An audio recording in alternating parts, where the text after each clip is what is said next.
It is 10:01. Good morning from the Circus Sports at the Mint Kentucky Downs 104.5 The Zone studio. I'm Lucas Panzica. The NFL's 2026 international slate is official, and the Titans will not be going overseas. The Falcons' confirmed opponent for Week 9 in Madrid is Cincinnati. The slate will open in Australia with Niners and Rams in Week 1. San Francisco also taking on Minnesota in Week 11 from Mexico City as the NFL travels to a record 7 other countries this season. The entirety of the NFL's regular season schedule will be released tomorrow night. Stanley Cup playoffs, the Sabres outlasted the Canadiens to tie the series in Game 4 with a 3-2 final. In the West, an OT winner for the Golden Knights gave Vegas the 3-2 series lead over Anaheim. NBA playoffs, Victor Wembanyama had 27 points, 17 rebounds as the Spurs beat the Timberwolves 126-97, taking a 3-2 series lead.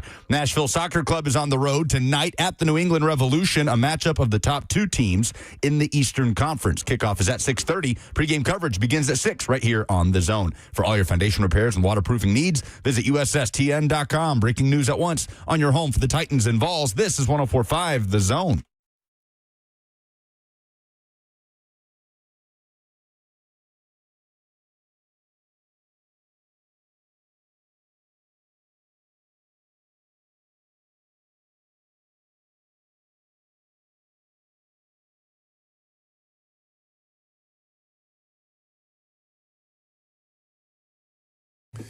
So we're staying domestic in 2026. Good morning.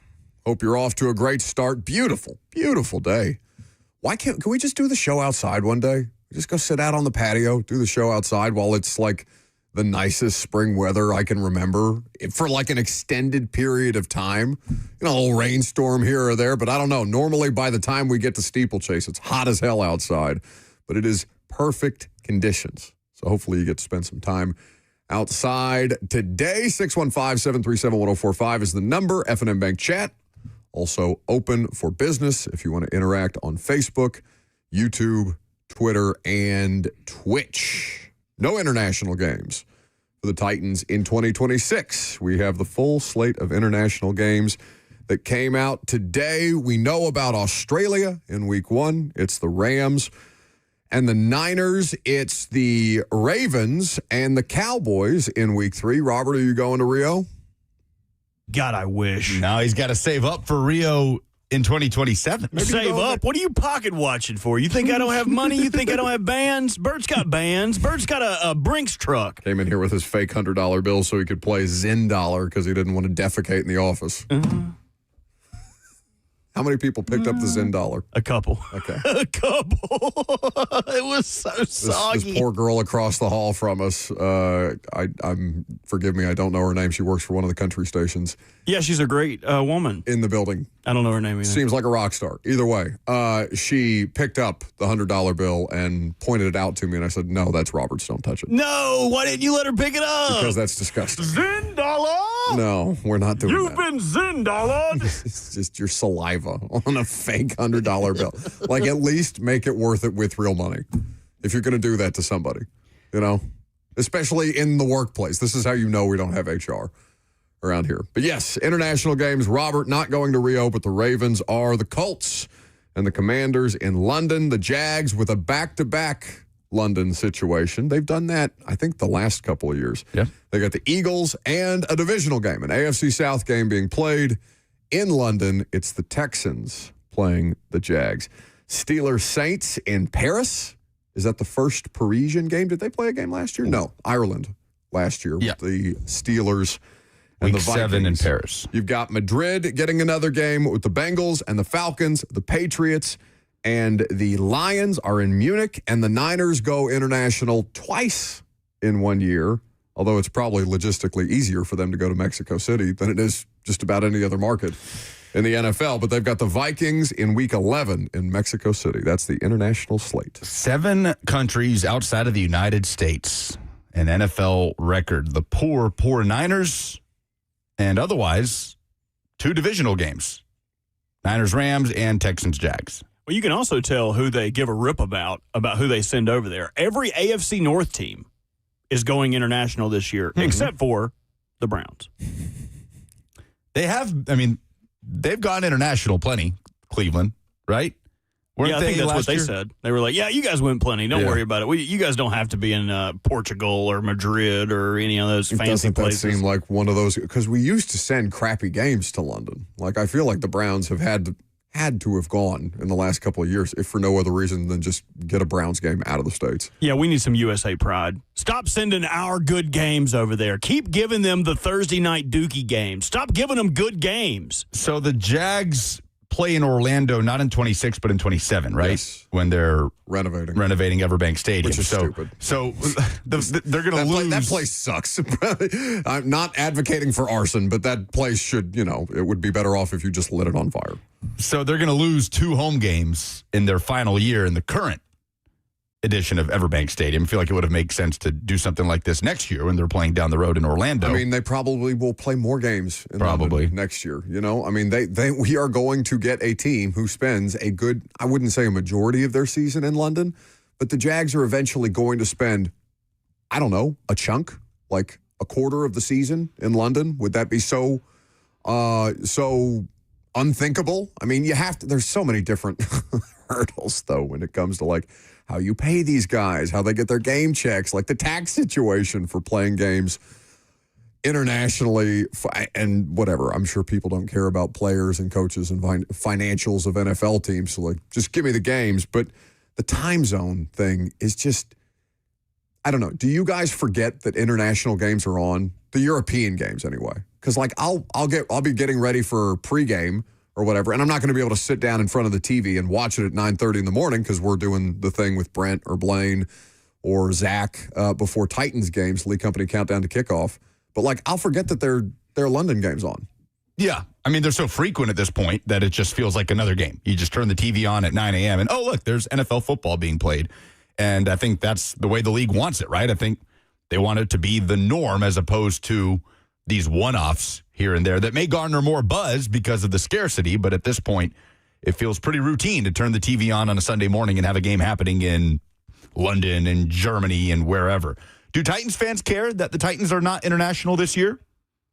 I mean, I'm sure season ticket holders are happy not to lose a home game for the same price that they're paying for their season tickets. But if you were going to lose a home game, wouldn't you rather just do it in the old Nissan Stadium before? Because next year, yeah, that's the question. Do they lose a home game next year? They could be the road team and satisfy this, because at least last I like read into something like this, the NFL had teams on at minimum a 4-year rotation for international games. So you were required at least at some point in the course of a 4-year span to play a game, road or home, internationally. As we expand these things, I'm sure that is going to become more frequent and that you may see teams like the Jags who are playing multiple games overseas. If I was the Titans, I would much rather lose a home game in 2026 when the construction continues to be all around there. Your parking situation is less than what it will be when, I mean, it's not going to be great when the new stadium opens. Like, they're not going to have near as much parking as they did, but it's still better than what's going on right now. The accessibility of a Titans game has never been worse, even though it's just right there across the pedestrian bridge. Where would Titans fans, if they could pick anywhere to travel to go watch the Titans play, I'm curious where Titans fans would want to go. 615-737-1045. Out of all the different places that we're currently playing? Anywhere in the world. Okay. I'm curious. Where would you most want to go watch your team play in a stadium or city outside of the United States? Robert? Montreal. Oh. Why Montreal? Because it'd be the easiest international game they could possibly do. Oh, so you want ease. You don't care about visiting the city of Montreal. You don't want to make a trip out of it? I mean, you can make a trip to Montreal. Sure, yeah. Famously, you told me that's not out of the country, but if it's an international game. For now, yeah. Yeah, I think it'd be fun. I don't know anything about Montreal besides the Quebecers. Is that there?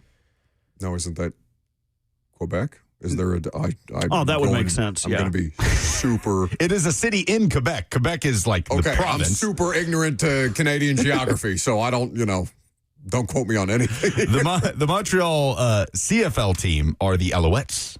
Maybe that was a cool name. I think that was a WWE tag team, the Quebecers. It was. I'm an idiot. Larry on the F&M Bank chat says the Titans at the Coliseum Oh, yeah. Just dust that thing off and let's play an NFL game in there. Would you feel that we are desecrating your history if we decided, just play NFL football? Slap some stadium seats in that bad boy. Let's put some turf in, play ball. Laro says Rome or Athens. Great submission. Which we have not done yet, obviously. Italy has not. Italy has not hosted, right? At least in recent history. I don't know. NFL Europe was a thing. I don't know. I don't want to speak from ignorance, but like in the modern day of international games, we have not played a game in Italy. EMAC says Japan. That'd be a hell of a trip. Well, that would be my submission. I'd say Tokyo. Because, I mean, pre-pandemic, they were thinking about it, and I'm sure it's still on the table. If Australia's on the table, Japan's on the table. That's what I'm saying. Like, it's a very real situation that the NFL would, I don't want to put a time frame on it. I wouldn't have any time frame on it, but in the not too distant future would play games in Tokyo. So that's where you would pick? If you could go anywhere, it would be Tokyo? I was supposed to go to the 2020 Olympics in Tokyo, and then the pandemic hit. And, obviously, Teresa went, which is crazy. She covered that for the AP. It's so crazy that Teresa would go instead of you. Come on, Buck. Stop that. Don't you spread these narratives about Teresa. I meant in terms of, we know what you meant. Working. No, I have no idea what you're trying to do here. Just so you guys know, we should bring Teresa back in here. It's been a while. There has been a football game played in Italy before. Is it NFL Europe, though? The only notable American football game in Italy was in 1945, the Spaghetti Bowl, a game played between U.S. Army personnel in Florence during World War II. No. Dude, I'm tired of bringing things to make the show smarter, and y'all just think I'm lying. What year? A pathological liar. When was World War II, Lucas? Yeah, this is a thing that happened. He's right. The Spaghetti Bowl. There's a Wikipedia page Dude, I'm for it. so done with y'all, man. The U.S. Army won 20-0. I'm done with you, okay? You're the boy who cried wolf. No! Yes, no. 100%. Not one out of every 10 things that you bring to the table. Oh my God! Cannot be truth, and then you get defensive. Yeah, read that daggum poster. Give us a history lesson on the Spaghetti Bowl. The program of the game. The 5th Army and 12th Air Force present the first and last Spaghetti Bowl game. Italy, 1st of January, 1945, and it's got a big image of a big plate of spaghetti, a fork. And instead of a meatball on the fork, it's a football that has spaghetti wrapped around it. And you know what's a lost art? These old school football, high school football, college football posters.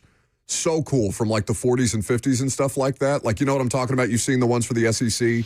Oh yeah, Auburn they're and awesome. Alabama. Some of the coolest things. They're always in a gas station barbecue spot or something like that on the wall. Love that. We should bring that back. I think the Titans did something like that a couple of years ago for every game day, but it's different if you're not good. Another way World War II impacted the NFL. Have you guys ever heard of the Steagles? No. You've never heard of the Steagles? They were a merged NFL team formed by the Pittsburgh Steelers and the Philadelphia Eagles in 1943 due to a player shortage during World War II. Co-coached by Greasy Neal and Walt Kessling. Greasy Neal. Dude, Greasy Neal? Hell yeah. That's incredible. I love that. The most World War II era name ever. They finished with a 5-4-1 record, making it the first winning season for a Philadelphia franchise. God. The Steagles were the first winning franchise. In the 40s. Good for them. Now, see, we're making people smarter. And the whole thing is, I just made that up, too. No, I'm kidding. You can look up Steagles. It's real. It's real. It's real. I almost threw this little cutie orange that I brought in today to eat during the show at the glass. I would never disparage Greasy Neal. You think I could come up with a name like Greasy Neal? Yes, you're a liar. And I'm really good at it. All right, so the Titans are staying within the footprint. Staying domestic. Okay, very good. 615-737-1045. When the Titans do play internationally, where do you want them to play next? They're going to go at some point. I'd be curious. I'm sure that there's a lobbying effort. I know there was some conversation at owners' meetings this year about them playing or not losing a game to an international series in 2027. They're trying to find a way to, circumvent that in the first year that they have the new stadium. If I was the NFL, I would probably grant them that, given that they're not going to get the Super Bowl the first year that they're eligible. So I think there's some compromise that should be able to be found there. It would be a real shame if, for all the different, because it's been a tough thing to watch them the last couple of years, but the thing that you're most excited about is getting to a place where you're a legitimately competitive football team, and we would agree they're tracking in that direction, right? Seems that way. They have nowhere to go but up, theoretically. I said that last year, but, that they shouldn't go 3-14 again. And that 2027 would be the first time that you get to experience new stadium, football team that's got some teeth, and get back to enjoying what it is to attend a Titans game. Because it's going to be a novelty for a little while, the new stadium. But if they don't continue to win, if they don't continue to trend in the right direction, then obviously that new stadium will also lose its luster. So it would suck for Titans fans to lose a game in 2027. I don't think the NFL should do that. We'll see if they do. I doubt they would. Adam Schefter put together the air miles that each team, well, he didn't put it together. Bill Sparrows put it together. Adam Schefter aggregating the air miles each team will travel this season. The Titans rank 18th in the NFL at 18,157. As we know, the Niners are a whopping 38,105, which is 10,000 more miles than the next closest team. Yeah. Oh, I'm sorry. I'm reading that wrong. It's 4,000 more miles than the next closest, being the Rams. Yeah, they ranked it in a weird way where it's really like left, right, left, right, left, right. Hate that. But so Niners 38,000, Rams 34,000, then Texans 28,000, Cowboys 27,000.9. So Titans are in the bottom half of the league in air miles. Great. Love to see it. We are going to get into a number of different topics today. We're going to have Trey Wallace in studio from Outkick. He texted me the other day, said he was in town. So it'd be great to have Trey come in and talk about some of the larger themes in college football. Lucas, we are going to be out in the world tomorrow. Where are we going to be tomorrow? We're going to be in Hermitage tomorrow for Buddy Allen's golf tournament supporting the Tunnel to Towers Foundation. Yes. So come see us. Be a beautiful day. It is going to be a beautiful day to play some golf. So if you can make it out to Hermitage Golf Course, which is one of my favorite public golf. I mean, none of us really play golf regularly, but in the few times that I have embarrassed myself on a golf course, Hermitage, lovely place to do it. So tomorrow would be a great day for you to be able to do that. Robert, do we have things to give away at 11 o'clock for the dumbest thing in sports? Boy, do we. We got 2 tickets to see Bush's Land of Mike and Honey tour. What do you think the Mike is? You think it's milk? No, it's not. Milk and honey would be like the actual phrase. I think they're trying to say something. Is Mike their lead singer? Are they doing like Mike, like microphone? Bush's band members. Hold on now. Okay. Hold on. No, it's not the name. They don't have a mic. Oh, I don't care about Bush's baked beans. I don't care about that dog. They don't have a mic in their band. Yeah, this is weird. Don't know why it's called that, but you can win tickets at 11 o'clock. Okay, very good for the dumbest thing in sports this week. Coming up next, though, we're going to put NFL teams into expectation tiers for the 2026 season, and we'll tell you where we rank the Titans coming up next.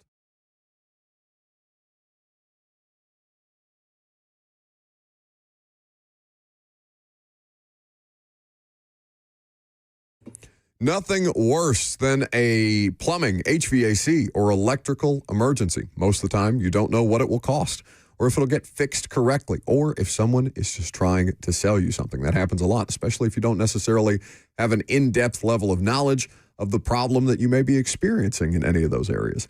That's when you call Hiller Plumbing, Heating, Cooling, and Electrical. Their experts are going to solve your problems quickly, and the price you're told is the price you'll actually pay. There's no hidden fees or surprises when you get your bill. Hiller has been in business for over 35 years and is family-owned and operated. Their techs are professional, experienced, and trustworthy. When they're on their way, you'll receive a photo of your tech and a link to track them in real time so you don't waste time waiting around. 100% satisfaction guaranteed of happy you'll be or the service is free. That's the Happy Hiller promise. So book online with ease today at happyhiller.com.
Welcome back to the show. Fueled by Hattie B's Hot Chicken, the best hot chicken in the world. So we're doing tiers, but not sad tears, happy tears, football tears. List radio, baby. We're going to put NFL teams into 4 tiers that we have devised for the 2026 season. Expectations, Super Bowl contenders, playoff/wild card team. So a team that the Steelers perpetually, just to give away one, have perpetually been a playoff team, but they have not done anything. So nobody has expectations of the Steelers this year. Robert submitted the category of fun and frisky. Yeah, I stole that from Pardon My Take. Okay, excellent. It's not like we've had an original thought around here, maybe ever. It's possible. We had AI sports radio or AI sports poetry. We were on before the forefront. it was cool. We were on the forefront of that. Yes. Now it may be the most. People are probably just doing whole shows based off AI, and then see you next season. So teams, thanks for coming out. Your season's done at best early November, and you're planning for 2027 because you're either in a rebuild or you're just stuck in the mud as far as what you're going to be able to actually accomplish this season. So let's start at the top. How many teams do you consider to be Super Bowl contenders in 2026? And where did you guys make your own tiers? I have tiers if you guys didn't make your own. I'm going to do it as we go. I've got have you ever used Tier Maker before? No, I haven't. People use it. You can make graphics out of it, but I'm going to using that to kind of keep along. Okay.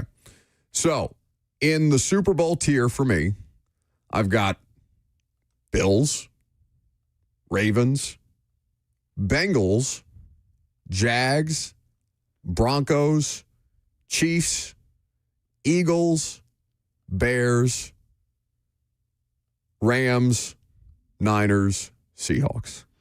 Those are my Super Bowl contenders. Those are a lot of Super Bowl contenders. No Patriots. You do not have the the Patriots. defending AFC champs in there. Or the Texans, who probably have the best roster in the NFL. I will get to the Texans. I will get to the Texans. So that is quite a few Super Bowl contenders, and that, there should be more than 10 teams. There should be more than a third of the league that should be able to win the Super Bowl. Again, the thing that's going to, nuke half of these teams is health or God knows what else. Just bad luck can turn the tide for a lot of these teams, no matter what your expectation is. But this is just based on what we expect them to do in a perfect world. If you were playing a Madden season and you turn the injuries off, where are your expectations for these teams? Do you take any issue with the teams that I listed? What about the Bengals, Robert? Do you take issue with the Bengals simply because of the Joe Burrow factor? I put the Bengals in there, and that was my cutoff. Cincinnati. Yeah, the Bengals are tough only because their defense is still sight unseen from last year. They did add a bunch of players. Brian Cook from Kansas City, Boye Mafe from Seattle, Dexter Lawrence from the Giants. Yep. They've added a ton of pieces, but how well will they mesh? But I still think a lot of these teams have questions. A lot of these guys on the list have questions. How do the Bears recover after DJ Moore? Are they still going to have as deep of a wide receiver room and be able to do whatever they want to on offense? Can the Chiefs rebound? I agree with you that they should be in this tier list, but I know he's coming off an ACL, but if he's doing like OTA stuff, any excuses they have to be pissed off and need a revenge tour, I think they will take it. And I feel like they are equipped to be a better football team. Again, they have to stay healthy. A huge part of that, they were out of it by the time he blew his knee out. They were going to lose that game to the Chargers either way in week 14, I want to say, maybe 15.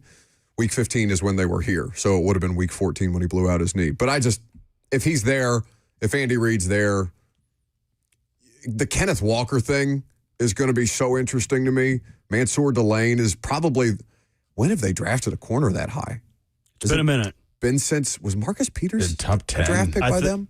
Since top 10. Marcus Peters, yes. He was a first-round pick. By the Chiefs? Yes. Yeah. Yeah, he was a number 18 overall pick. Yeah, Delane, 6 overall, is high. I love that they're giving Mahomes every minute possible to be ready week 1. Yeah. putting him on Monday Night Football in week 1. Yeah. Give you all the time we possibly can, bud. Please play. There are 2 teams that I think could be in the Super Bowl tier, but I would probably agree with you that they are wild cards. But there are 2 teams that I think could have been put in that tier. Who? I never back this guy. I think that he is a choking dog. But if there was ever a year where Justin Herbert gets the absolute most, I won't do it. It would be. I agree with you. But if it doesn't happen this year, now we can start asking real questions about it because he's got an incredible offensive coordinator. He's got a ton of weapons. They filled out the tight end room.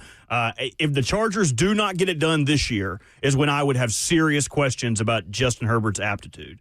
The other team would be the Lions. I feel like it's just been a what have you done for me lately? Like they got hit by brain drain last year. They've got a number of questions going into this year, the secondary depth. But I still love Dan Campbell. But maybe that's why they're wild cards. Maybe that's why they're fun and frisky without being in the fun and friskies. Detroit's such an interesting case study into, okay, what actually is your competitive window? Because they've had a good run by any stretch of the imagination. I know it's not satisfactory because you haven't won a Super Bowl yet. The window is theoretically not closed. They lost the offensive coordinator and defensive coordinator. They changed offensive coordinators because they didn't fire him until the end of the year. The Detroit OC, I can't think of his name, that Dan Campbell took play calling from about halfway through the season, but I'm pretty sure he was done by season's end. And their roster, I mean, their superpower, their offensive line is in a much different place than it was when you felt like that was the best version of the Lions. Because if you start putting Jared Goff under real pressure on a consistent basis, if he's dealing with like an average to below average offensive line unit, how much does that affect what they're able to do? Because like for a couple of years, him and Jalen Hurts, you didn't see guys get anywhere near him. They're just so well protected. I mean, remember what Dan Campbell said after that NFC Championship loss to San Francisco? This may have been our only shot. Which is like the head coach said that. Crazy thing. And then they missed the playoffs. So I have a hard time putting Detroit in that category right now of definitive Super Bowl contenders in 2026. How much do you read into that, though, with Dan Campbell, what he said? I think it was more a message of just about how hard it is and kind of reflecting on the pain of the locker room. Sure. And, you know, Dan Campbell's a guy who wears his heart on his sleeve and is not afraid to share his emotions in a moment like that. So I don't think that's Dan Campbell saying, well, this was the one. We blew it. I think it was more of just a reflection on what the players were feeling at that time and how hard it is to get to that point. But it's hard to look at the Lions and find a path back to the sort of lightning in a bottle that they had that you need to have with a coach like Dan Campbell, like what the Titans had with Arthur Smith as the offensive coordinator and Dean Pease as the defensive coordinator. Will that downhill trend continue in Detroit the way it continued here under Vrabel when you lose both coordinators and then you're just chasing? He's probably the next one up to deal with something like that. Maybe Todd Bowles. Todd Bowles has just done it. I think Todd Bowles is good. Like, I think Todd Bowles has, like, stayed good in a bad division, yes. And the Bucs just were decimated by injuries last year. I'm not down on the Buccaneers by any stretch of the imagination. Before we get out of here, sure. I kind of struggle putting the Ravens in the Super Bowl contenders situation. Don't you dare try to downplay them. No, because of a first-year head coach. And the Bills are in the same situation with Joe Brady, but their division is way easier to win with the Dolphins, Jets, and Patriots in it than it is for the Ravens with the Bengals, Steelers, and Browns. I think the Ravens could be wild cards, but for a first-year head coach, and like the same arguments for Joe Brady, except for he has a much easier path to do so. But a first-year head coach being like Super Bowl or bust, I don't know. Yeah. That's the only reason I would have pause with putting the Ravens there. This whole team, the scheme, the way it's run, everything has been the same for so long. And the coordinators are super young. Everyone is young. I mean, he pulled a ton of guys from college to be positional coaches. Wait, no. Who's the DC? Was he in Miami? It's Anthony Weaver. He went back. But no, Anthony Weaver came. He's the DC. Right. What I'm saying is he was in Miami, Baltimore. correct. Then went to Miami, went back to Baltimore this year to be the defensive coordinator. And he's the de facto because Jesse Minter is going to call the defense. So he's really there as like a extra defensive coach. But yeah, it's just a question. We don't know what they're going to be. Sight unseen. What's the new defense going to look like? They're running a defense or an offense they've never ran before that's going to run a ton more 11 personnel. That's not Baltimore. Are they going to have trouble running the ball? There's a ton of questions around it. I understood, but I'm gonna hold them to a Super Bowl contender expectation as long as a 2-time MVP is playing quarterback for them. Like, it's not just asking Joe Burrow, what's your Super Bowl window? And he says the window is my career. As long as you're playing at a reasonably high level and assuming that, again, I'm assuming that Lamar returns to form because health was a huge thing for him last year. I think he should be a driving force in them being a division contender, which in that division would make you a Super Bowl contender.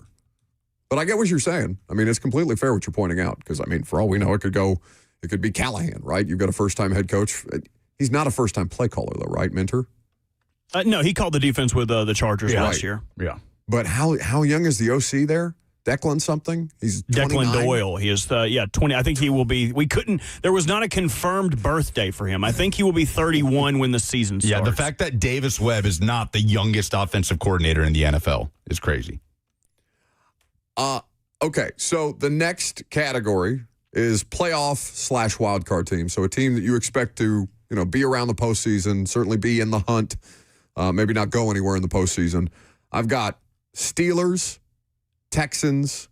I'm just going to put Justin Herbert there until I see him do anything of consequence. He is a career choker in the postseason. And I know there's reasons for it, but I'm sorry. Like, he has to at some point break through. So I'd rather be late on that than early if I'm a Justin Herbert stan. I don't know how many. I mean, there's plenty of them. Chargers, Cowboys are here for me. Tampa. I put the Saints as a playoff/wild card team. I thought the Saints were the best team in that division at the end. Last year, as we talked about the injuries to the Bucs, I agree with you. I mean, they got hot. They got hot the same way the Dolphins did at the end of the year, where it's like, oh, they're actually playing really good football now. Shuck looked awful, or not awful, but just he looked like a rookie his first 2 starts and then really turned it on for them. What do I do with the Packers? Because the Packers are in this category to me. It feels like I should put them in Super Bowl expectation category. I'm sure Green Bay fans would be like, no, we're not settling for just making the playoffs again. That's the whole thing with LaFleur. They make the playoffs. It's like a younger Tomlin situation. They don't advance in the playoffs. I think the entire NFC North is in the wild card category. Lions, Vikings, Packers, and Bears are in the Super. Okay, I missed the Bears. I would put the Bears there. I mean, I don't know how many of those games they're going to be able to come back in, and they had just an ungodly amount of turnover luck last year. Like, I know you still got to capitalize and make the turnovers, but they were not an objectively good defense outside of just extreme turnover differential. So we cool with that? Is everyone are the wild cards figured out? Lions, Texans, Bucks, Packers, Steelers, Chargers, Cowboys, Vikings. So neither of you would put the Patriots in this category either, because I didn't. Patriots need to be in there. I missed the Patriots. Patriots need to be in there. I'm not putting the Patriots in there. No, to say that they aren't even in a tier of being a playoff caliber team is extreme. I understand the drop off that is fair to expect with New England this year. And we'll see what else this offseason has in store for Mike Vrabel. That's what I'm saying. Like, this is the unknown. But it's the unknown. But until anything more comes out that could significantly alter what the Patriots are in 2026, I agree with you. They're going to take a step back. They're going to have a first-place schedule. There are going to be questions about this team. And I think their roster's still stinky. Like, that's not a good roster. That was not a playoff roster to me last year. The quarterback did good things. The defense made improvements. Milton Williams was a great buy for them. Like, they hit on most of their free agent ads. Nah, I think you're going to get lucky like that again? You're overcompensating as you try to overcompensate for what people to believe your love for Vrabel is.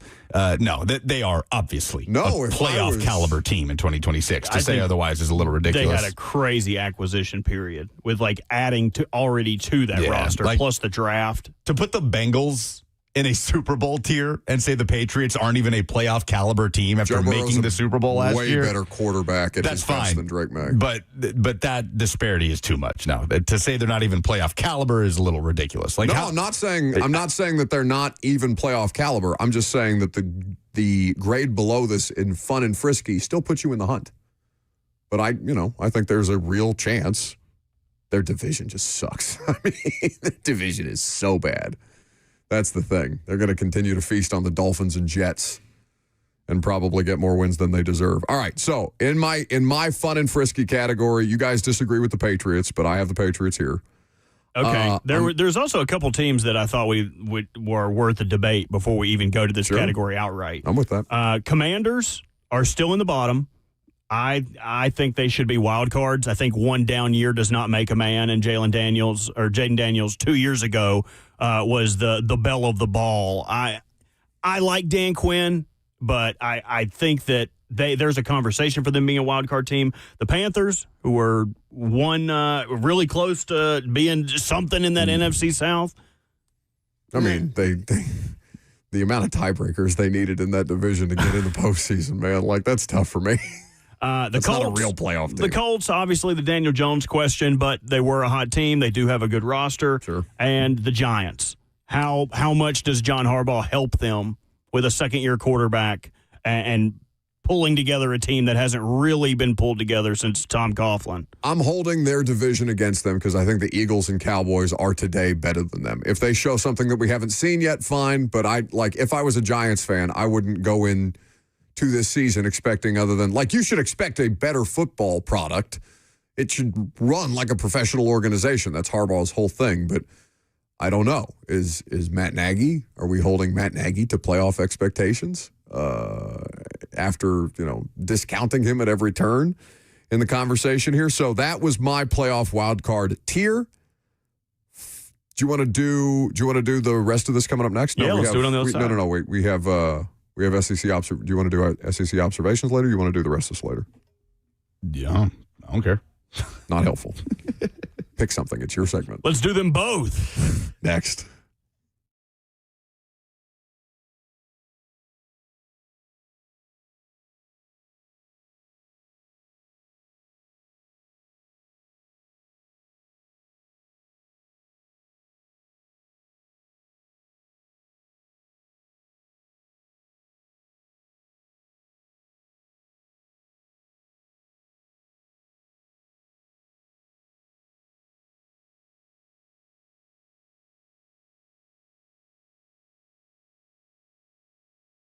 It is National Police Week this week, and to celebrate, Two Rivers Ford is hosting a free family meet and greet with the Mount Juliet Police Department this Saturday, May 16th from 9 to 11 a.m. Bring the kids and come meet the dedicated police officers of the Mount Juliet Police Department. Explore the inside of a police car, get to know the tools of the trade. You can engage with first responders. There'll even be some free Chick-fil-A.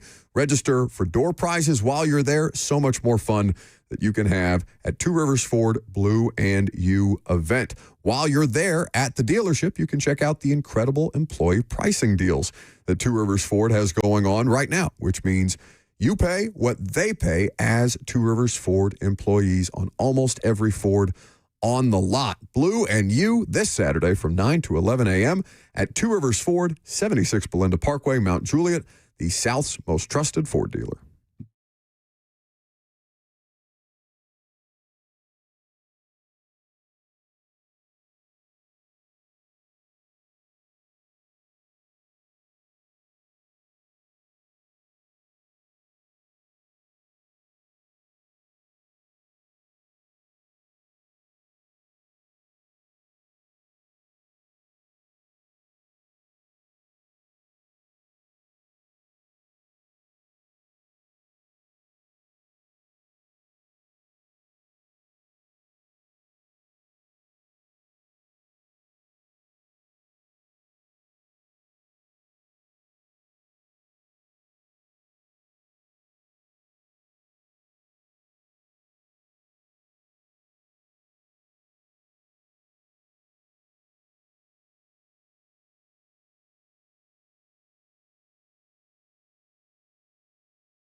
Let's talk about a war of words between SEC head coaches. Let's talk about comments from Greg Sankey, comments from ACC Commissioner Jim Phillips. A lot going on. SEC spring meetings are right around the corner, and there is a renewed interest in SEC spring meetings because of all the Lane Kiffin, I don't know if you could call it news, but buzz that we've been discussing with the Vanity Fair article. It's buzz. And his apology that followed. And Steve Sarkisian's comments about basket weaving. We're going to have Trey Wallace on the show coming up at 12:20, who I saw on Twitter actually enrolled in a basket weaving class for $60 in East Nashville. It's a good bit. So look forward to asking him about that. Wait, will he have attended said basket weaving class prior to him getting here? I just want to know if he's actually going to do it, if it was a thing that he was just having fun with on the internet. But SEC spring meetings are around the corner, and I think there will be more buzz, or the most buzz for it from a coach's standpoint, off-field standpoint, since the infamous Jimbo presser. Remember the Jimbo presser? Sure. At this point, that was like 5 years ago? I can't even remember. Pretty close. Early days of the show. This was pre-Robert Walsh era when Jimbo Fisher went scorched earth on Nick Saban, talking about skeletons in his closet and all of these things after Saban said A&M paid for their entire roster, which they did. And everybody was so excited to see the seating chart. I remember the seating chart of the SEC head coaches. Where's Jimbo in relation to Saban? Tweeting it out, trying to get a hold of it. Yes. So the version of that this year is Sark with Lane Kiffin. But I am more interested in a little bit of schedule news in the world of college football, as the LSU Ole Miss game has been announced. Will kick off at 6:30 p.m. Central Time on ABC September 19th. Where? Prime time in Oxford, Mississippi. Ooh. Lane Kiffin's return to Ole Miss. I saw the Oxford Police Department quote that tweet and put a gif of, who is Craig Robinson, Daryl from The Office. Yes. Just sarcastically saying, yay, it's going to be a big night in Oxford. I have a question, though. Will the environment in Oxford, Mississippi, be more or less hostile than the environment at Tennessee when Kiffin first came back to Tennessee as the offensive coordinator at Alabama? All right, so I think the easy answer is... Or as the head coach at Ole Miss. Yeah, so I think the easy answer is less, because Ole Miss's stadium is significantly smaller than Tennessee's. So if just by percentage of human beings that are there to breathe on his neck the entire time and hurl objects at him, golf balls, mustard bottles, what have you, I think that Tennessee is always inherently going to be a more hostile atmosphere. Lane is polarizing. I don't keep tabs on Ole Miss, message boards. Maybe I should. I'm sure it's entertaining, especially right now. I don't sense... The hate that some Tennessee fans have for Lane Kiffin has lasted a decade plus. That feels a little more real to me than the hate from Ole Miss fans, where I'm sure some people don't like that Lane left.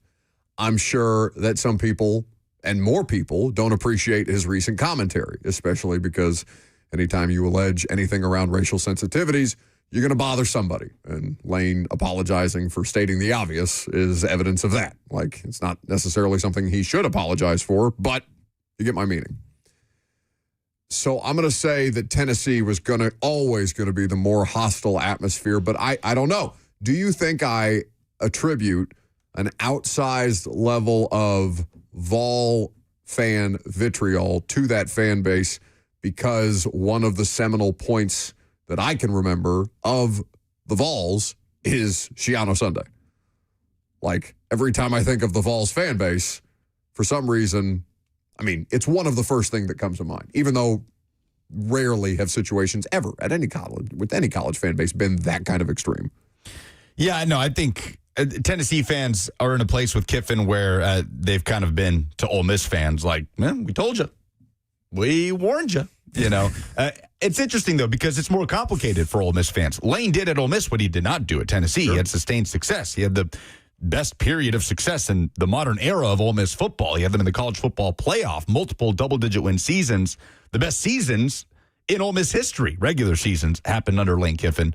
It will be must-see TV, though, when he walks into that stadium in Oxford come September. You're going to be booed. Of course. It's going to be booed. No, it will be...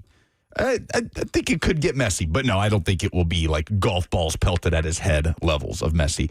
Now, to some actual business.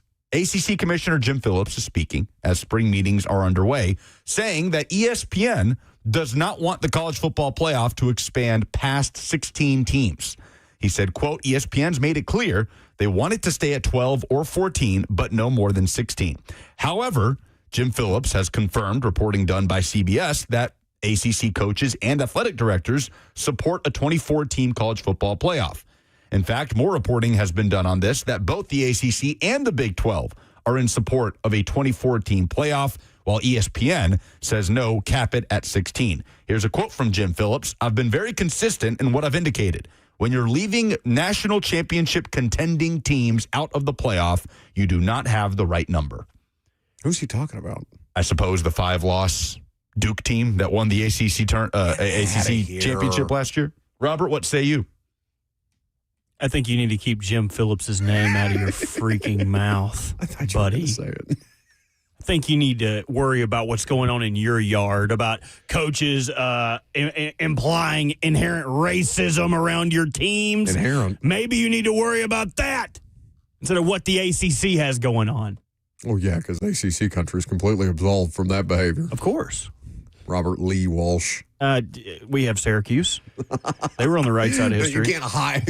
Are you sure? Because they just recently changed their mascot to a giant orange. Didn't used to be a giant orange. Well, might want to look into Syracuse. They're on the right side of history now. You leave Jim Boeheim alone. Stop this. This slander. What say you, sir? Go ahead. Go ahead, do a little research on Syracuse. I bite my thumb, but I don't bite my thumb at you, sir. Bite your Very thumb. Shakespearean. Yeah. from Oh, yeah. Robert. Buck doesn't know about Shakespeare. Yeah. I watched Hamnet on the flight home on Sunday. Wait. Is it Hamnet or Hamlet? Yes, Hamnet. Hamnet another one? was the name of. This is the sequel? It was the Paul Mescal. Won a bunch of Oscars. It's Noah Jude's in it. Paul Mescal. I can't remember the name of the actress that starred one of. Jessie Buckley. Basically, yes, swept the Oscar. She was incredible. It's the story. It's Hamnet was William Shakespeare's young son that died as a toddler that inspired him to write Hamlet, which in Old English, Hamnet and Hamlet are basically interchangeable. It's basically the same name. If I had a play, it would be Ham Fed. If I had a play, it would be Ham Fed. I support you coming back and just hammering it again. Real quick, Greg Sankey Ham Fed is not running away from gripes from SEC head coaches about scheduling challenges that come with a 9-game conference slate in the SEC. He says, quote, it's hard. Every one of our coaches will tell you whatever the sport is, and that's what you want. You want to challenge yourself as a competitor, so no apologies for a hard schedule. He does not seem to care about the idea that concessions should be made to help the SEC have easier paths to the playoff or to championship contention. He mentions Roy Kramer, that back in the day, Roy Kramer, the longtime legendary SEC commissioner, when he instituted a conference championship game, heard that the SEC will never win another national championship because of the conference championship game that started back in 1992. And he says, I don't think we actually know the effect of the 9-game schedule. I think it'll be very interesting to look back and say, okay, this is when we did it and what has the fallout been. That was a quote from Kirby Smart, actually. But Greg Sankey is hearing complaints from head coaches. He does not seem to care. They'll all be convening here in a couple weeks. All right, very good. 615-737-1045. We can go back over some of those stories with Trey Wallace, who will be in studio in the second hour, which is coming up next. And also, 615-737-1045 is the number that you call if you want the opportunity to win some tickets to see Bush in concert by giving us the dumbest thing in sports this week. 615-737-1045.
11:03. Good morning from the Circus Sports at the Mid-Kentucky Downs studio. I'm Lucas Panzica. The NFL's 2026 international slate is official, and the Titans will not be going overseas. The Falcons' confirmed opponent for Week 9 in Madrid will be Cincinnati. The slate opens in Australia, Week 1 between Niners and Rams. San Francisco also taking on Minnesota, Week 11 in Mexico City, as the NFL will travel to a record 7 other countries this season, including Germany, Brazil, and France. The entirety of the NFL regular season schedule will be released tomorrow night. Stanley Cup playoffs, the Sabres outlasted the Canadiens to tie the series in Game 4 with a 3-2 final. In the West, an OT winner for the Golden Knights gave Vegas the 3-2 series lead over Anaheim. NBA playoffs, Victor Wembanyama had 27 points and 17 rebounds. The Spurs beat the Timberwolves 126-97, taking a series lead 3-2. Nashville Soccer Club is on the road tonight at the New England Revolution. It is a matchup of the top 2 teams in the Eastern Conference. Kickoff is at 6:30. Pregame coverage begins at 6 right here on The Zone. For all your foundation repairs and waterproofing needs, visit USSTN.com. Breaking news at once on your home for the Titans and Vols. This is 104.5 The Zone.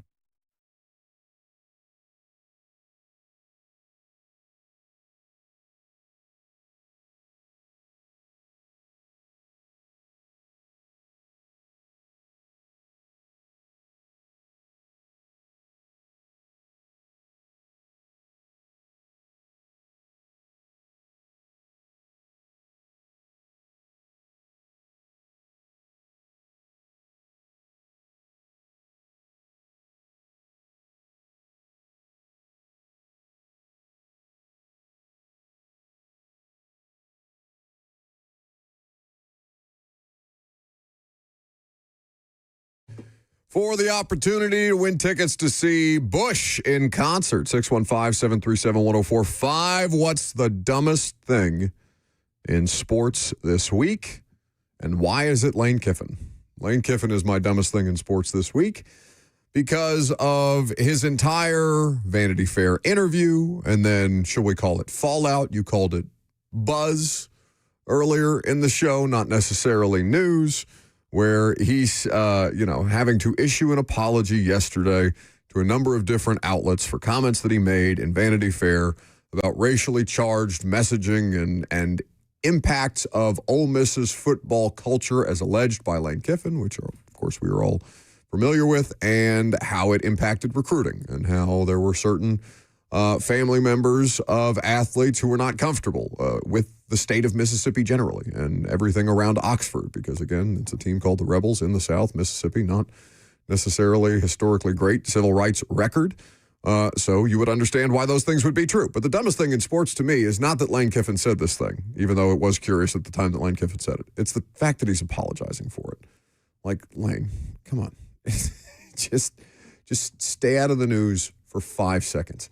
What he said is not inherently something he needs to apologize for. I understand why he doesn't want to make it seem targeted, because it does feel like you're kind of taking it could be perceived as a shot across the bow of Ole Miss and the city of Oxford and the people in it. I don't think there's anything factually incorrect about his initial statement. I think it's a little weak that he's out here apologizing for it. Oh, Lane. Yes. Always something. Always something. Just something. Just go away. My dumbest thing in sports this week, IndyCar. So I know many of us, I could not bear I'm so excited to keep this from you guys. Yes. When we were at lunch on Monday, I had to tell you, I couldn't save it for the show.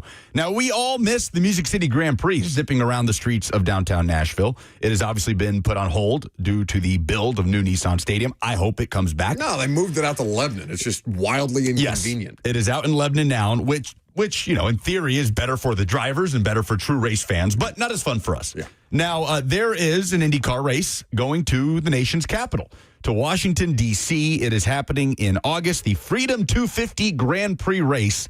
It is going to be a 1.7-mile, 7-turn course speeding around the National Mall in our nation's capital. Awesome. Fantastic. Mm-hmm. Could be really fun. A disaster from a traffic standpoint. D.C. traffic is going to be horrendous. Disaster from a marketing standpoint, as IndyCar created a T-shirt to promote the Freedom 250 Grand Prix race. It features an image of the Lincoln Memorial, with Abraham Lincoln wearing a racing helmet. Awesome. Fantastic. Sure. But in the text above and below the Lincoln image stamped right on the front of the T-shirt, it says in big block letters above, "One Nation," and in big block letters below, "One Race." No. With the snap of a finger, the reaction was overwhelming from IndyCar, who, of course, put out an apology, who, of course, pulled the shirt. And you understand what they were trying to do? They're talking about the race itself. I know, but not one person. But the phrase "One Nation, One Race" to promote this thing is crazy work by IndyCar. Here's the quote, the statement to Reuters from IndyCar. "A shirt was removed from IndyCar's online store following feedback from customers. We understand that some individuals found its phrasing concerning and therefore have remedied the situation." IndyCar is the dumbest thing in sports this week. I mean, I am so glad that I forgot you were going to bring this up when you told us about it on Monday, because you acted like you were going to keep it from us at lunch at the I couldn't do it. It's just buffet, too, but it's just so on the nose. It's unbelievable. IndyCar basically putting out a T-shirt for the Aryan Brotherhood. One nation, one race. What are we doing? The shirt is crazy. What are we doing? Did you buy one? No, I'm Did I buy one? Did I buy one? What are you doing? Come on, man. Mean it like that. I meant like the way that you bought it. Hang it up in your house? Listen to me, all right? That's not what I meant. I meant like you being a weirdo and buying a bunch of Will Levis cologne off eBay because you thought it was going to be worth money if he was good. Turns out. No, I don't think that's one that you want to. You can get them on eBay right now for $5.99. One guess at the state that these are located in. The state? Mississippi. Alabama. Alabama. The Kiffin would say Mississippi. I was about to say. See? I told you.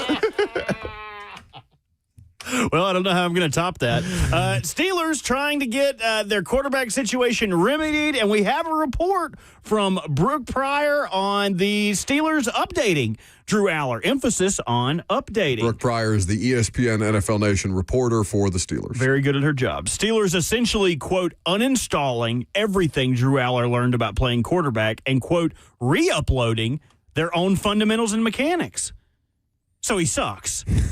So you're basically learning to walk again, learning to talk again. Why would you take a quarterback that you have to? If you're doing that, why don't you take Taylon Green? Uninstall everything he knows and reinstall it. Oh, I forgot these guys are robots. Update malware, update service, need new barriers. Like, what the hell are we talking about? Uninstall everything. Forget everything you know about playing quarterback. Forget everything you know, SpongeBob, except for fine dining. What's his name?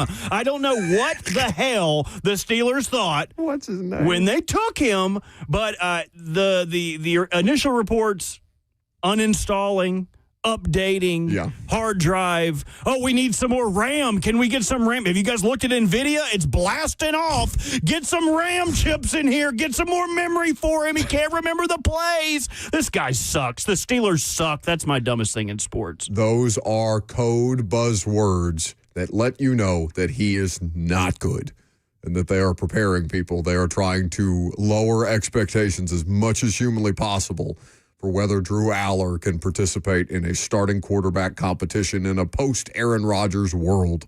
That's crazy. That's a different version of rewiring your brain, Will Levis. Yep. Mm-hmm. It's same but different. Aller 2.0 will be successful in his quest to be QB3. Shutting down. Just hate the Steelers. Well, Donald's the only one that called, so he's the only one that can win the tickets. But, Donald, what's the dumbest thing in sports this week? Man, I got Brandon Clark, man. I love that dude. He was a really good basketball player for the Grizzlies for a couple of years, especially off the bench. 4-year contract extension for $50 million, and you make a dumb decision like that, man, and you lose your life.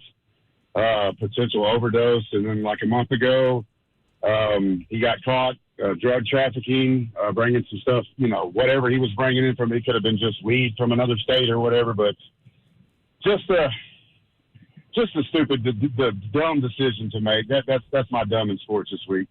Thank you for the call. Cost him his life. Remember to stay on hold for the opportunity. Well, come on, man. Like, I don't know. people deal with drug addiction Well, the day after his death. I get what he's saying on. in principle. The timing is not great, right? Because he's just passed. And Yeah, he's 29 it's a years tragedy. old. He's in his 20s. I don't think he meant it maliciously. I Maybe don't just think the he way did that he either. said it wasn't the best. Yeah, I think that it is a sensitive subject matter, so I'm not going to. Lucas is correct. Lucas is correct in saying that, maybe not the time to bring that up the day after he's just passed tragically. And it is, for what it's worth, Lucas, do you know any of the details on the story? No, Because I've got them in front of me if you want some. Yeah, no, I just know his death is being investigated as a possible overdose. Yeah, so this is from NBC in Los Angeles. Yesterday, the 7-year veteran Brandon Clark, obviously most recently of the Memphis Grizzlies, died in the San Fernando Valley. According to authorities, the Los Angeles Fire Department responded to a 911 call of a medical emergency shortly after 5 p.m. When paramedics arrived, they declared Clark dead. Drug paraphernalia was found in the home, and the incident is being investigated as a possible overdose. So again, I get what the caller was trying to do in principle. Maybe, not the day after something like that has tragically happened. Anyway, with all that sunshine and rainbows and butterflies, we'll welcome Steve Mensch of The Ringer in next.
Sounds good.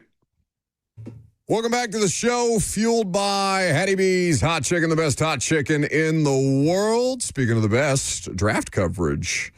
The McShay Show, the Todd McShay Show, the McShay Report, you can find online. Co-hosted by Steve Mensch, who joins us now on 104.5 The Zone. You can also watch the Todd McShay Show on Netflix on a regular basis, where they had exhaustive draft coverage. Mensch, thank you for taking the time. Robert Walsh is giddy back there. He wants to be you when he grows up. Are you good, Mensch? Yeah, I'm great, man. Yeah. He literally, I'm telling you, Steve, when I walked into the studio about 10 minutes before the show started today at 10 a.m., he goes, "You have to say, 'Are you good, Mensch?' You have to say it. That's what they say on the podcast." I was like, "Buddy, you can do it." And then he if you jumped want you. to." Yeah, that's just, he's just happy to see it. That's all. Thanks for taking some time. I'm happy to be here, man. Thanks for having me. So do you recover from the draft? Are you already doing way too early mock drafts? Like how do you decompress from the exhaustive work that you guys have just spent, basically a calendar year doing?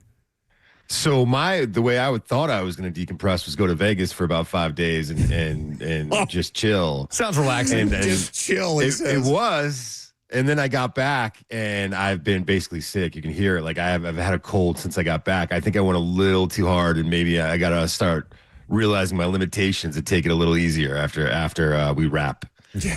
Well, everybody, who doesn't go to Vegas to decompress? It's Take a load off. Right? Just an insane thing to say. Steve Mensch with us on 104.5 The Zone. So if I had you use one word to describe the Titans' second draft under general manager Mike Borgonzi and company, the one word that Steve Mensch would use is?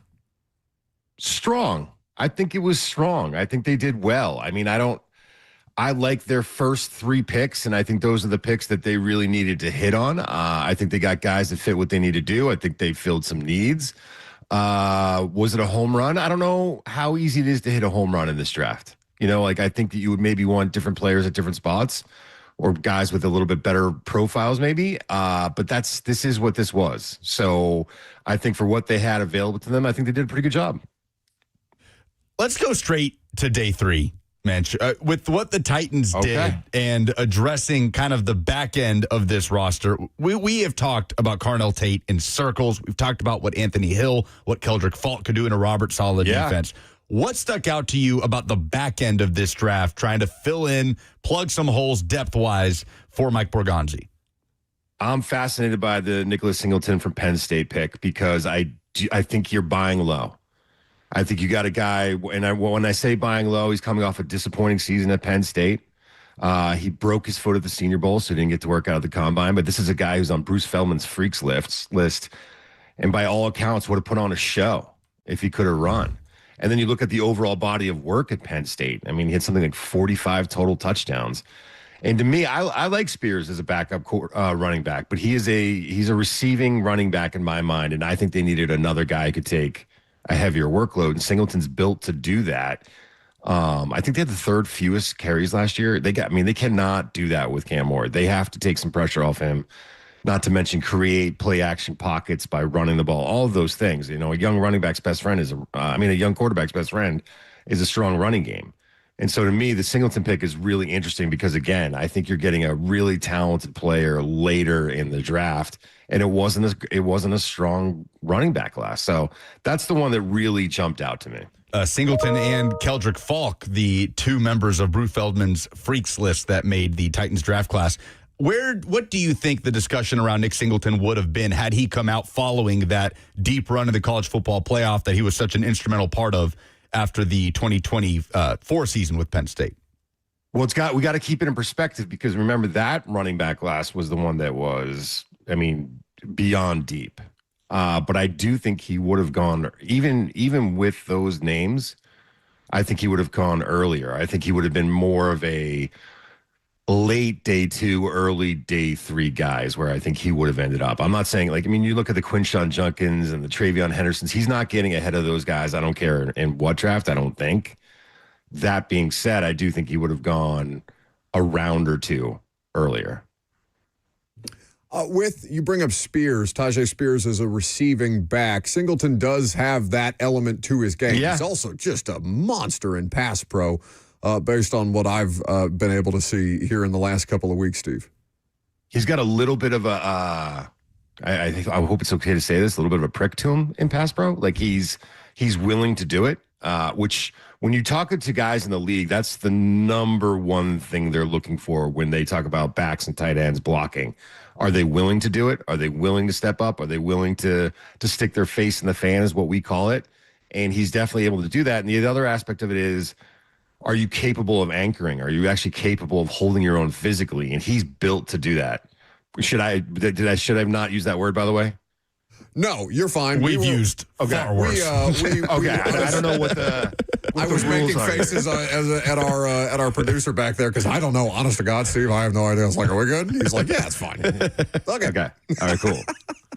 I appreciate. I got a little nervous. No, it's okay. FCC. It's somebody's got to report it first, but yeah. I think when we talk about what the Titans' needs were, and understanding that you do draft for need to some extent, right? That's not like you can just completely ignore need and go with best player available at every turn, given especially a roster as poor as the Titans going into this draft. But as far as what they were not able to accomplish on the offensive line to date, that's probably the place where we're looking at this roster here, Steve, and on the most uncertain ground. They did draft Fernando Carmona out of Arkansas in the 5th round. They went with Pat Coogan, the Indiana, formerly of Notre Dame, center in the 6th round. And those are two guys who are athletically limited, but have played just a ton of football in their careers. And I wonder if, in what you guys do and how much of the offensive line, how many of the offensive line prospects you're scouting, if it's not a smart way to hedge your bets with how difficult it is to find quality offensive linemen out of college, to just find a couple of dudes who have played the kind of style that you want to play and have just played a ton of games at the next level. Yeah, I mean, you're really looking at where they got them, right? I mean, the one that I would kind of, what would jump out to me is that if you're going to make an argument about maybe the way they address the position, I think Caleb Lomu was on the board when they took Keldrick Falk. I really like Keldrick Falk. I think he's a great pick. I really likes the way he fits in their scheme, and I know you guys have talked about him a lot. And I'm assuming there's some positive response to that pick based on based what I like. But if you were to make an argument of addressing the offensive line, a Caleb Lomu out of Utah is on the board at that pick, and I think offensive tackle is a position they're going to need to address, and ideally could have addressed in this draft. So that's the one. When you get into these middle rounds, these late rounds, you can find interior offensive linemen that pop. And I like Carmona. I thought he was competitive at the Senior Bowl.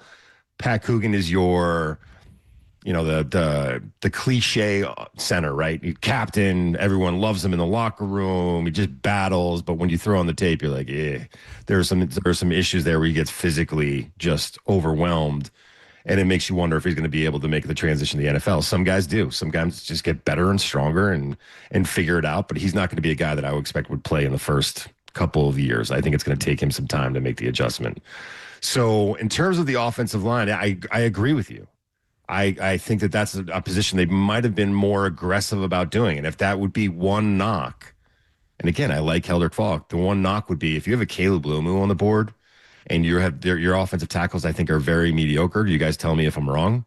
I think I would have liked to have taken a Caleb Lomu there. No, I mean, I would not dispute that at all, especially like how bad the offensive tackle play has been in Tennessee for the past 4 years. I mean, Dennis Daly and Andre Dillard, and now the best of them has been Dan Moore, Steve, and he's whatever. He's fine. He's Dan Moore. He's middle of the road, right? I mean, I don't mean to. Dan Moore is not the worst tackle in the league. I'm not trying to say that, but you have a lot invested in Cam Ward, man, and you've got a young guy back there. I think you would want to build that up as much as you possibly could. So that would be, that would be a mild criticism. I like what they did. Borgonzi did a nice job, but you can get a left tackle there who I have a pretty high opinion on. I think that might have been an interesting pick for them. At YouGoodMensch is where you follow Steve Mensch on Twitter. That's MUENCH of The McShay Show, which you can also watch on Netflix now. What is it like to open up Netflix, by the way, and be able to just pull up the podcast and watch yourself. What must that be like? It's strange. There's a lot of jokes. Like my kids want to know when I'm going to be on Stranger Things now.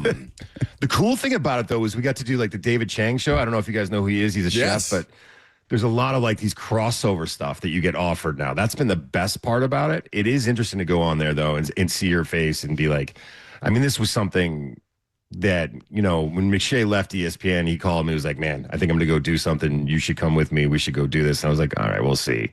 You know, you're like, he says a lot of things.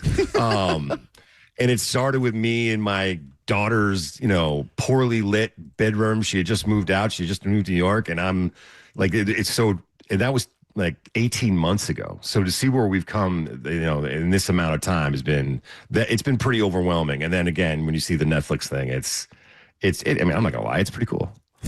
Well, the Titans wide receiver room has come a long way when you look back at the end of last season. From the coolness of Netflix to Titans wide receivers. I'll take a bow. Professional broadcaster. Wan'Dale Robinson brought in Carnell Tate, the selection with that top 5 pick. What do you think of the general state of the Titans wide receiver room? And while there are questions up front that we've talked about in front of Cam Ward, is that enough, Steve, for Cam Ward to take a year 2 leap with what they've placed around him and the weapons that he'll have at his disposal? I mean, define leap. I think he's going to be better. Carnell Tate, 4th overall, is a little rich for me most years, but I actually like the pick this year because I think that that's what you're looking at the top of the draft. That this was the talent level of this draft. So when you have to like keep that all in perspective. So I like Tate here. I like them getting Tate. I think it makes guys slide into better roles. I think that with Tate and Ridley, you now have a 1A, 1B, or a 2A, 2B, whatever you want to say. But you have 2 legitimate starters, I think. And then Wan'Dale Robinson now slides into that slot role. So now he can be the number 3 guy. So when you're looking at it that way and guys like kind of getting into their roles, I really like the pick. I think if you're looking at this, and tell me if I'm wrong, you're kind of hoping the Titans can be this year's Patriots. I think you're looking at the schedule hasn't come out, but I think it's supposed to be the 8th easiest, which isn't as easy as what New England had last year. It was kind of a cakewalk. But you're hoping the combination of this roster is massive turnover, what they've done. So you're looking at you're hoping it all comes together. You have a new head coach. You're hoping that your quarterback can take that. I don't know what a leap looks like. Do I think he could have like a Drake May year last year? I don't know about that. I think that's a lot to ask, but I think he will be better. I think he'll be better because of the supporting cast. I think that Brian Daboll is a great hire for them. So I think he will be better. It's good enough. I think that's the right way to ask the question, by the way. It's good enough for them to do it. Do you still want to get better? Yeah. And I'm sure the Mike Borgonzi and his staff are going to try and find ways next year with a pretty exciting receiver class to try and get some more playmakers for him. Buddy, good enough around here. We'd be drunk and naked in the streets for what they've been the last couple of years. How do people feel about it? This is the thing. I always go on these like shows and people are asking me about their teams, and I'm more interested in like I love local sports radio because I want to know nothing's more entertaining to me than the guy who is, you know, follows the team and wants to call in and has every right to express their concerns and all of that stuff. Is there a level of optimism there right now? I would think there would be. I think Borgonzi looks like he knows what he's doing. I think that you should be excited about the coaching staff. Your quarterback didn't have the best start, but still young and talented, right? Like, is there a level of optimism? Yeah, I would call it cautious optimism, and I would argue that the greatest source of optimism here, based on my interactions with Titans fans locally, is more predicated off the coaching staff than it is off the personnel. Obviously, the players are the most important thing. I just think they thought it was such a win to get Daboll. It was a win to get Daboll for them. It is, Steve, because he was a huge proponent of Cam Ward. Obviously, the Titans and the Giants had conversations. Tennessee didn't do the deal in 2025 for the Giants to trade up and take Cam Ward, but it was a huge deal for the fan base to see a coach who is a proven commodity on a number of fronts come in here and want to work with their quarterback. That's been the biggest driving force for the optimism, it feels like. And real quick to build on that, too, I think there's this feeling of all of these things happen. All the worst-case scenarios happened around Cam Ward, right? Head coach got fired, team was dreadful, offensive line struggled, drops, all these things, and he comes away from it. almost unscathed. They caught that shoulder injury right at the very end. But in the 17 games. All things considered, you're like, woof, okay. I mean, the dude could have missed the whole season. There were some things that you liked. And so I think there's a piece of that optimism there, too, is, okay, we may not have ruined the kid despite all the things that happened his rookie year. Yeah, and you got experience, right? Like, you got to take your lumps. That's what this league is. You got to get in there and play. So, I mean, at the very least, he's got a year under his belt and kind of understands of what's coming at him and what he's got to do. I also look at the division to me is very interesting, by the way, because I think Houston's roster is stacked, but quarterback kind of scares me, man. So the quarterback, that's going to be an interesting year for them. I think Indianapolis can get got. I mean, they're by no means a rocket ship, and Jacksonville is very interesting to me because we could do a whole show on that draft and what they're doing there. And I'm fascinated by Gladstone, and I want to know, and only time will tell, is he the smartest guy in the room, or is he kind of just painting himself into a corner, and like a lot of other ambitious young people, and it happens to the best of us, thinking that he knows better than everyone else, and maybe he's getting too far ahead of things. It's that I'm fascinated by Jacksonville's roster. No, it's apt here in Tennessee because they just cleared somebody out in Chad Brinker, who was a president of football operations, but was coming here to revolutionize, quote unquote, their scouting process, how they could win within the margins. And now both he and the person who he hired to basically oversee that project, Sarah Bailey, who came here from the Rams, they both got cleared out as of yesterday. So, like, it's the Gladstone thing is, it's maybe he is actually innovating. Because you guys are always looking for ways to innovate, how to get better at the evaluation process. I'm sure you and Todd too, Steve. It's just all the time. Such an inexact science. Yeah, there is. I will say that one of the things that I like about our relationship, Todd and I, and I think that is healthy within a lot of front offices, is conflict. I mean, we are at each other, and I think in a healthy way of like, dude, come on. Like that doesn't mean as much as you think it is, or you need to get more involved in that. And there's things that we're trying to get each other to recognize all the time. So there's a good back and forth. And I think other front offices have to do that. With Gladstone, it might just be like, too much power, final say. I'm wondering who's in his ear pushing back on some of the things that he's trying to do. So that part of me that part of it to me is fascinating. Yeah, or has he created a Nico Harrison Mavs type of situation where he's just ostracizing all the people that would speak out against the grand plan to trade? Right, and I don't know. You know? Yeah, I don't know. Maybe he's not. Maybe he does have a lot of people pushing back, and he's listening to those people. I don't know, but I am watching the picks and watching the press conference. I was locked in. I'm fascinated. On the way out, Mensch, I'm usually so against taking these early peaks. I'm not in the pre-draft world as much as you guys are. I was so hoping you guys weren't going to do it. We weren't going to do it. Okay. There's a lot of juice. Go ahead. A lot of juice in this 2027 draft, Mensch. How much fun are you having or not having already looking ahead to it? Here's the thing that drives me nuts about it, and I just got to sometimes be a fan. And you know what? I shouldn't have said what I said. I should just be a fan because I am so excited about it. My issue is we went through this last year, and we go through it every year. It is May. These guys haven't even played their last season of college football. And everyone wants to know, who's this guy? Where is this guy going to go? Who's the best offensive tackle in the class? Who's this? Is that? And it's like, I don't like misleading people. I don't like misleading kids who read stuff and are like, oh, I'm going to be, this guy Mensch thinks I'm going to be a first round pick. And then it doesn't go the way they want it to go. But to be honest with you, this is the quarterback class with Caleb Williams and Jaden Daniels and Drake May was great. This class is going to blow that class out of the water. And it's not just because of the quarterbacks. I mean, there are so many quarterbacks. I think we should have like 7 or 8 quarterbacks in this top 12 picks for the early mock. There are so many quarterbacks, but then you have Jeremiah Smith, the receiver from Ohio State. And then a Cam Coleman, who's now at Texas with Arch, who was at Auburn last year, another wide receiver, unbelievably talented. Then you got a Jordan Seaton, who's an offensive tackle, went from Colorado to LSU. And you got Colin Simmons, the edge from Texas, who's going to be a great player and who I thought was like, he's just so good. There's no way anyone is better. And then to start watching Dylan Stewart, the edge from South Carolina, and I'm like, dear Lord, like this is just going to be Leonard Moore, the corner from Notre Dame. We talked all year about this class and how much we like certain players, but they're all off-ball linebackers and safeties. These guys next year are all premium positions with big-time ability.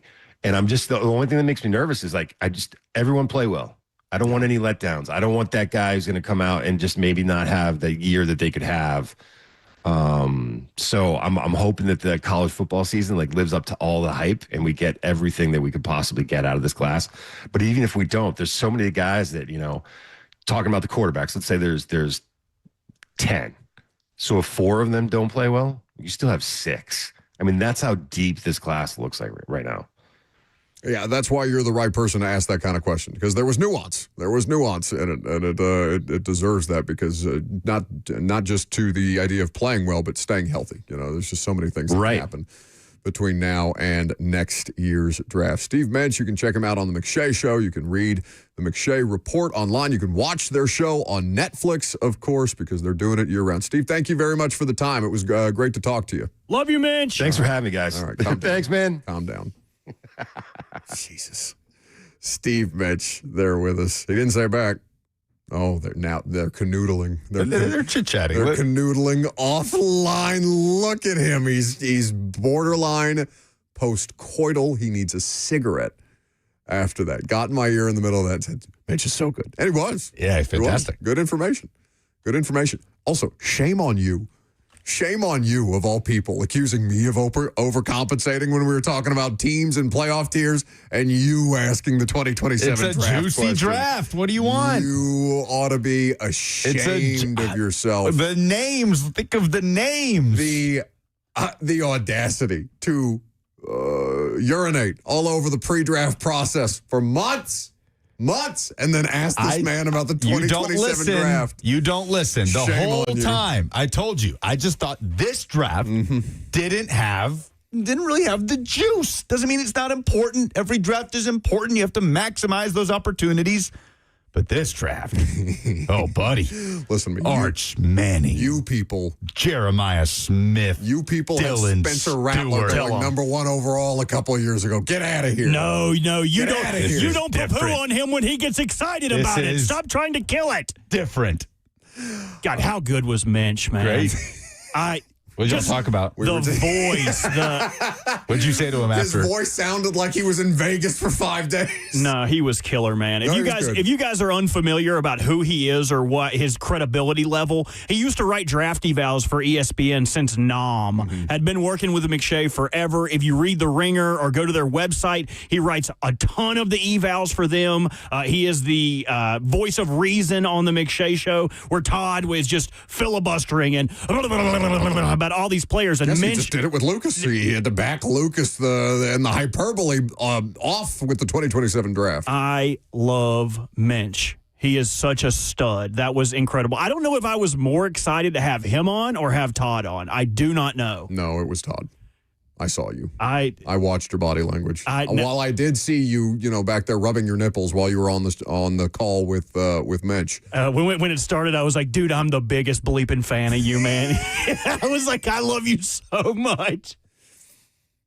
How do you expect people to respond when you say something like that? It's just nice for people to hear that people like them. I don't know how often, like, Todd is the golden god of draft evals over there. So everyone's obviously slobbering all over Todd. I don't know how often people tell Mensch that they like him or they appreciate his contributions to draft season. I like sharing flowers with people.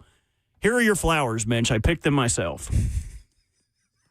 They smell like cigarettes. They're like dead dandelions. Here, Steve. Some weeds he pulled out of the parking In a lot. fistful, he crushed them. There's still roots hanging off the bottom of them. Cheyenne would be upset. You get flowers for Mensch. Oh, can't go to Trader Joe's for old Cheyenne. Oh, why am I giving her a good voice? What is it about women and Trader Joe's flowers? They love them. They stink and Why love them. Trader Joe's? You get flowers from anywhere. Why No, Trader Joe's? They're so cheap at Trader Joe's. Are they? Yes, you can make a beautiful bouquet for half of what it would cost you to go to a regular. Can't wait to see what kind of bouquets Robert made Steve mention at Trader Joe's. If I ever see him to his face, he is getting 24 big roses. Maybe if we get the draft again, you never know. Don't get me excited. 615-737-1045. We'll drop back in, do some NFL tiers coming up next.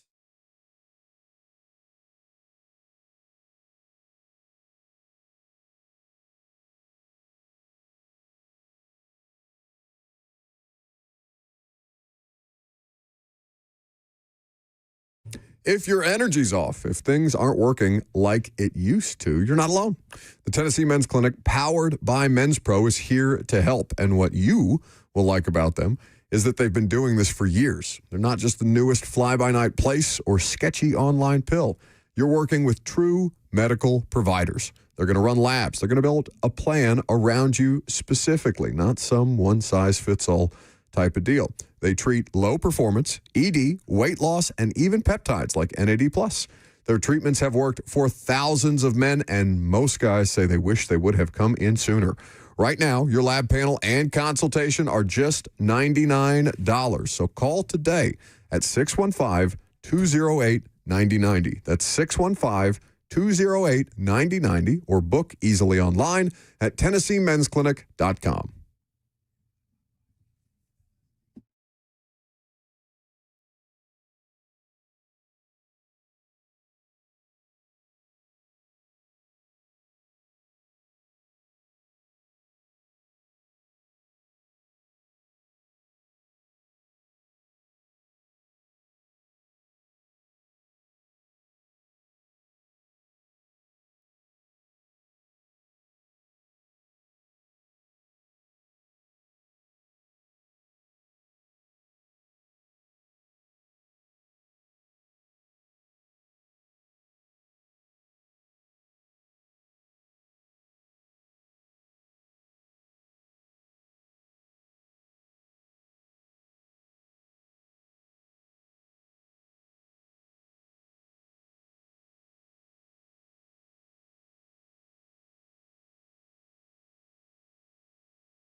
Welcome back to the show, fueled by Hattie B's Hot Chicken, the best hot chicken in the world. 615-737-1045 is the number. If you want to jump in, we'd be happy to have you. We were wrapping up some NFL expectation tiers talk, Robert, when we were starting the show this morning. Do you want to get back to that? Yeah, absolutely. Okay. Yeah, to catch everybody up on where we were at, we were splitting NFL teams into 4 different tiers: Super Bowl contenders, wild cards, fun and frisky, and see you next year. We had already completed the Super Bowl tier and the wild card tier. In the Super Bowl contenders tier, Bills, Ravens, Bengals, Jaguars, Chiefs, Bears, Rams, 49ers, Seahawks, Eagles, Broncos. In the wild cards tier, Lions, Texans, Bucks, Packers, Steelers, Chargers, Cowboys, Vikings, Saints. Did we put the Patriots here?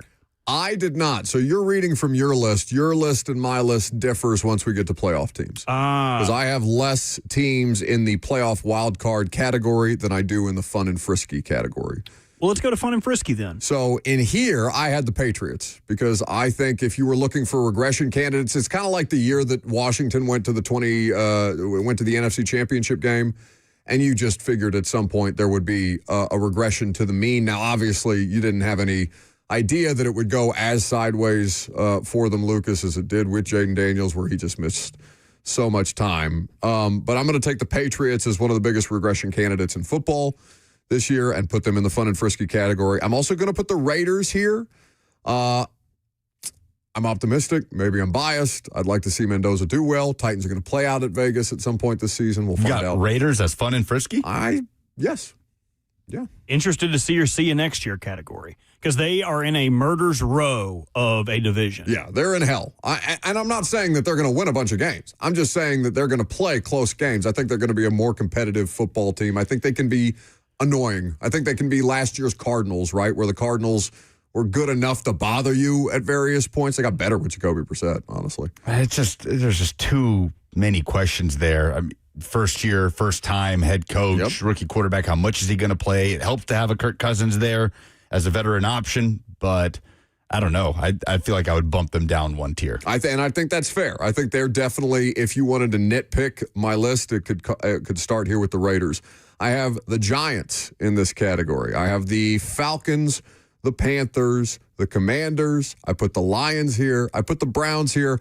I don't know what to do with the Colts. I could put the Colts in either of these categories. Fun and frisky because they do have a decent roster, but if the quarterback situation is in hell, then what fun are they going to be? At that point, it immediately becomes a see you next year type of situation with Indianapolis, and I guess I'll keep them in fun and frisky just because their roster's good enough. It's stable enough. It's stable enough. Yeah, like there's enough there across the board if Daniel Jones can be relative. I don't know what the timetable is even supposed to be on him. They are expecting him to be able to start week 1. Which is kind of crazy, the right? language around Well, it. he said that. I don't think they have put a timetable on Daniel Jones specifically, but he has said publicly that he is expecting to be ready for week 1. It would be crazy. Now, at that position, it's not like, let's just take a local example, Lloyd Cushenberry, where it's a 330-pound human being with a blown Achilles that's trying to recover. You can still play quarterback at a reasonably high level, but his mobility is going to be a question. So the teams remaining that we have not slated anywhere, the Jets, the Cardinals, the Browns, the Dolphins, the Titans, should any of those be in fun and frisky, or can we go to see you next year? I'm going to put the Browns in fun and frisky. I agree with you. I am also going to put the Titans in fun and frisky. I agree think with that you. they have done enough work here this offseason, and things are trending in the right direction. Listen, progression is not linear. It is not a guarantee. But it would really, really be difficult. Again, I'm going to say this for the second straight year. It would be impossible for me to imagine that they would be significantly worse than they have been the last 2 seasons at 3-14. When you live in the basement, the only place that you can go is up. The Titans have done enough work flipping their roster. You feel like you've got adults in the room in the front office and with the coaching staff now.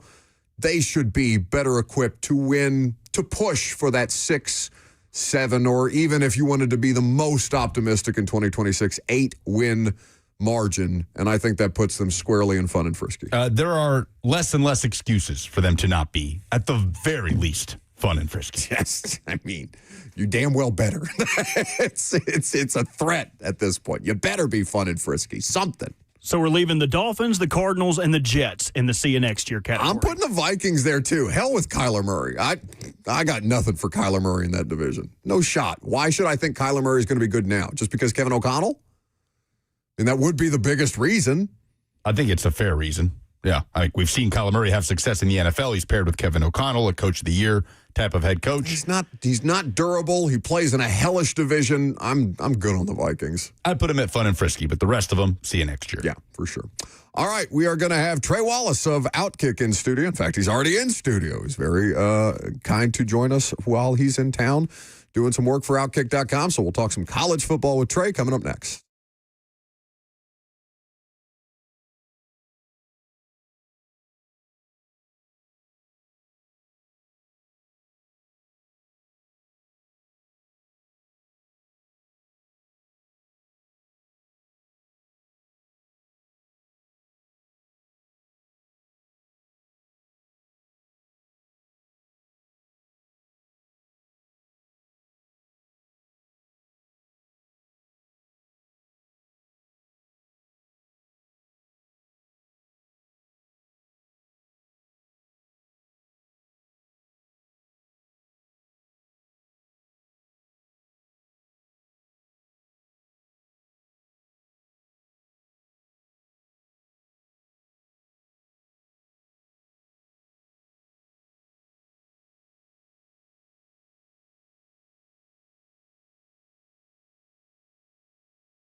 12:02, good afternoon from the Circus Sports at the Mint Kentucky Downs studio. I'm Lucas Panzica. The NFL's 2026 international slate is now official, and the Titans will not be going overseas. The Falcons' confirmed opponent for Week 9 in Madrid is Cincinnati. The slate opens Week 1 in Australia. Niners and Rams. San Francisco also playing Minnesota. Week 11 in Mexico City, as the NFL will travel to a record 7 other countries this season. The entirety of the regular season schedule will be released tomorrow night. Tonight in the Stanley Cup playoffs, the Avalanche can move on to the Western Conference Finals with a home win over the Wild, as they have a 3-1 series lead. Puck drop is at 7 tonight in the NBA. Cavs and Pistons play Game 5 in the East with the series tied at 2. Tip-off at 7 in Detroit. Nashville Soccer Club on the road tonight at the New England Revolution, a matchup of the top 2 teams in the Eastern Conference. Kickoff at 6:30 from Gillette Stadium. Pre-game coverage starts at 6 right here on The Zone. For all your foundation repairs and waterproofing needs, visit USSTN.com. Breaking news at once on your home for the Titans and Vols. This is 104.5 The Zone.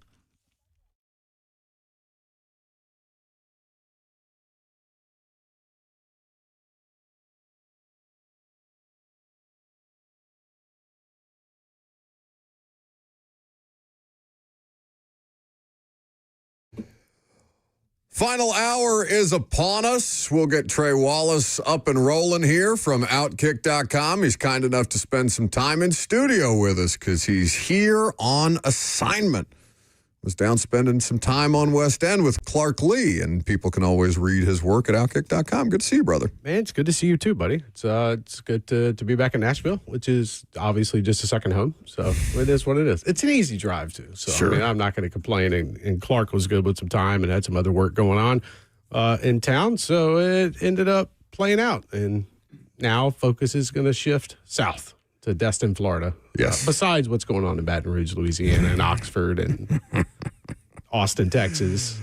And I did Vanity ask Fair Clark- at the center of it. Crazy to I talk did- about SEC country and Vanity Yes. Fair. Noted SEC outlet Vanity Fair. Right. I did ask Clark Lee. I went over there and talked to him. I said, is it your time? You're going to go after Ole Miss today? And he was like, man, I didn't even realize what was going on until I scrolled Apple News this morning. And I was like, yeah, buddy, you've missed a lot. And we just had to laugh, dude. It's wild to see. What's the word? Jared Curtis going to start week 1? They're going to give him a ramp up? Is it going to be Blaze out of the gates? What do you what do you think? I mean, judging by what Coach was talking about, they're going to give him his time. They're going to see if he can develop into that guy. But he comes in with a lot of swagger, and he comes in. My biggest thing was in talking with him was, how does it translate from a true freshman coming in and getting on the field with all the expectations around, and they're taking it day by day. He says he has a meeting with Jared once a week, a couple hours long, and they're progressing. And to be honest with you, I think the future is bright.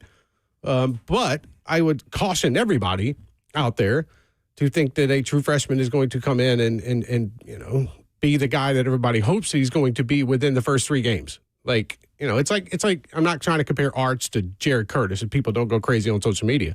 But it was like last year when Arch was like, hey, I don't know why I'm getting all this recognition. I haven't done anything yet. Let me go out and prove it. And then what happened? The final 6 games of the year, he got better.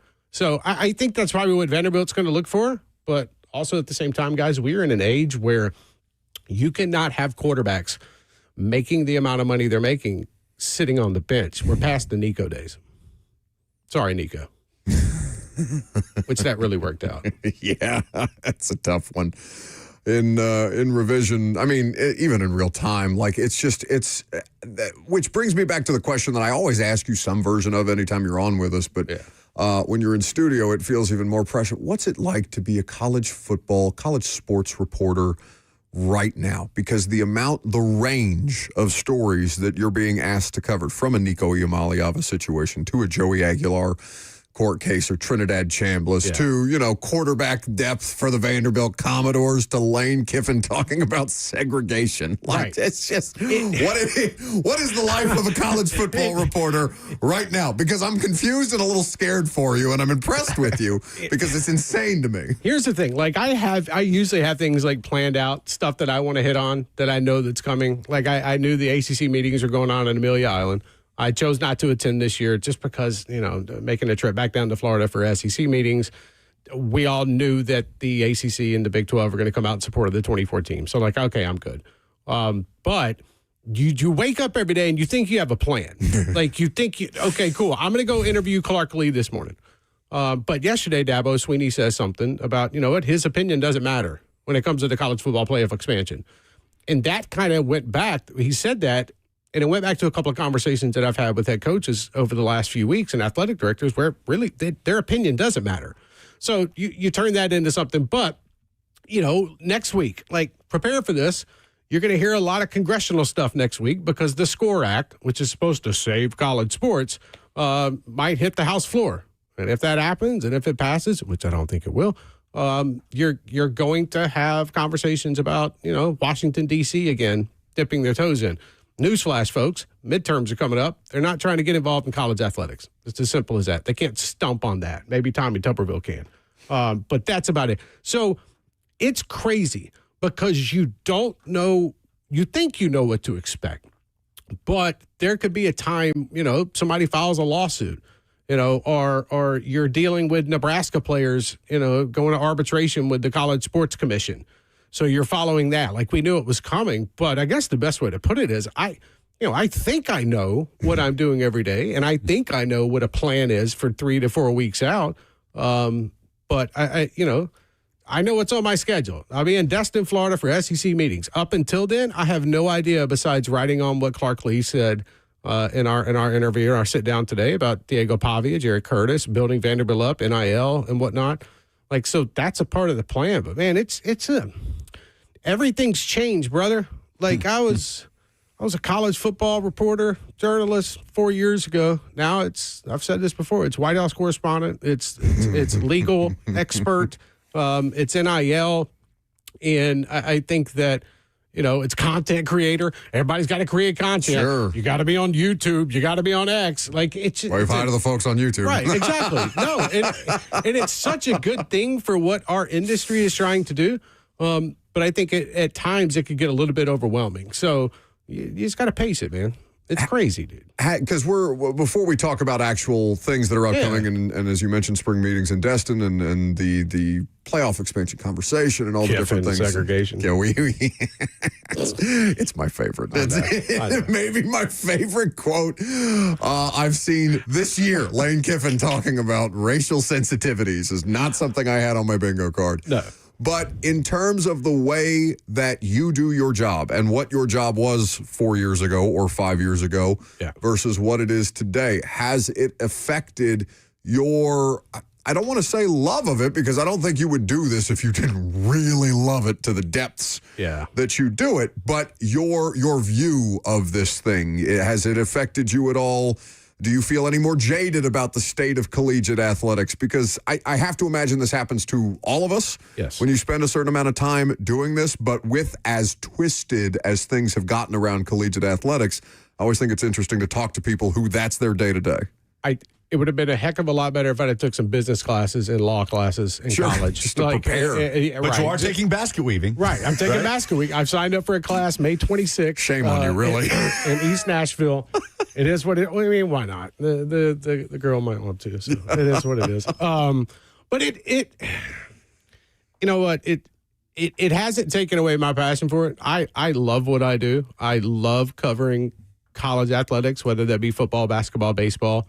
You know, you can throw in other sports in there. I've come to love plenty of them. But at the same time, it's like, whoa, wait a minute. Everything changed when Nick Saban and Jimbo Fisher started going at each other about NIL roster 5 years ago. We were just talking about it earlier today. Everything changed. Like, that was the point where the job changed. And my buddies, John Talty would say the same thing. Ross Dellinger would say the same thing. I could go, Nicole Auerbach, I could go on and on. And I think what that does is, here's the other thing too, is your companies that you work for, and, you know, we'll just put it all out there. I don't even think they sometimes understand what goes into covering college athletics now, because I signed a contract 4.5 years ago, and it was, all right, man, you're going to cover college football, college basketball, do your thing. We know what you're doing. But now it's, you know, like I said, you know, like we talked about before, it's courtrooms, it's standing outside, you know, the White House. It's traveling down to the White House. Right. No, Trey, I don't. I don't know. Right. Like I mean, I'm not freaking Caitlin Collins here. Like I wasn't expecting that to be my job. I don't have a problem with it. I love it. No. It's interesting, but at the same time, I think everybody is. The evolution of what we all do for a living is changing on a daily basis. Yeah. I think the folks at 247 would say that. I think Shannon Terry would say that. At On 3, Lucas, Buck, everything that we're doing is now centered around different topics and what's going on the field. Do I miss, being able to write a story about, this happened in Columbus, Ohio, or Athens and whatnot? Yeah. And I still get to do it. But at the same time, there's so much more. And it's like, how much can you add to the plate? So that part's been interesting about where we're at in the sport and going forward. Trey Wallace of Outkick is in studio with us here on 104.5 The Zone.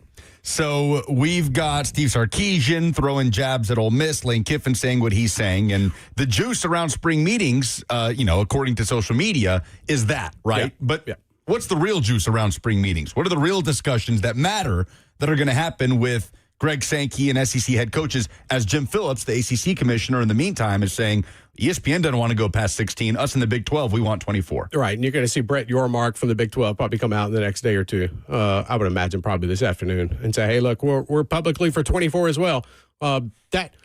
If I could somehow sneak a CIA-type camera into the ballroom where the coaches are going to be meeting with Sankey in 13 days, I would. And I would probably take the punishment after the video is released.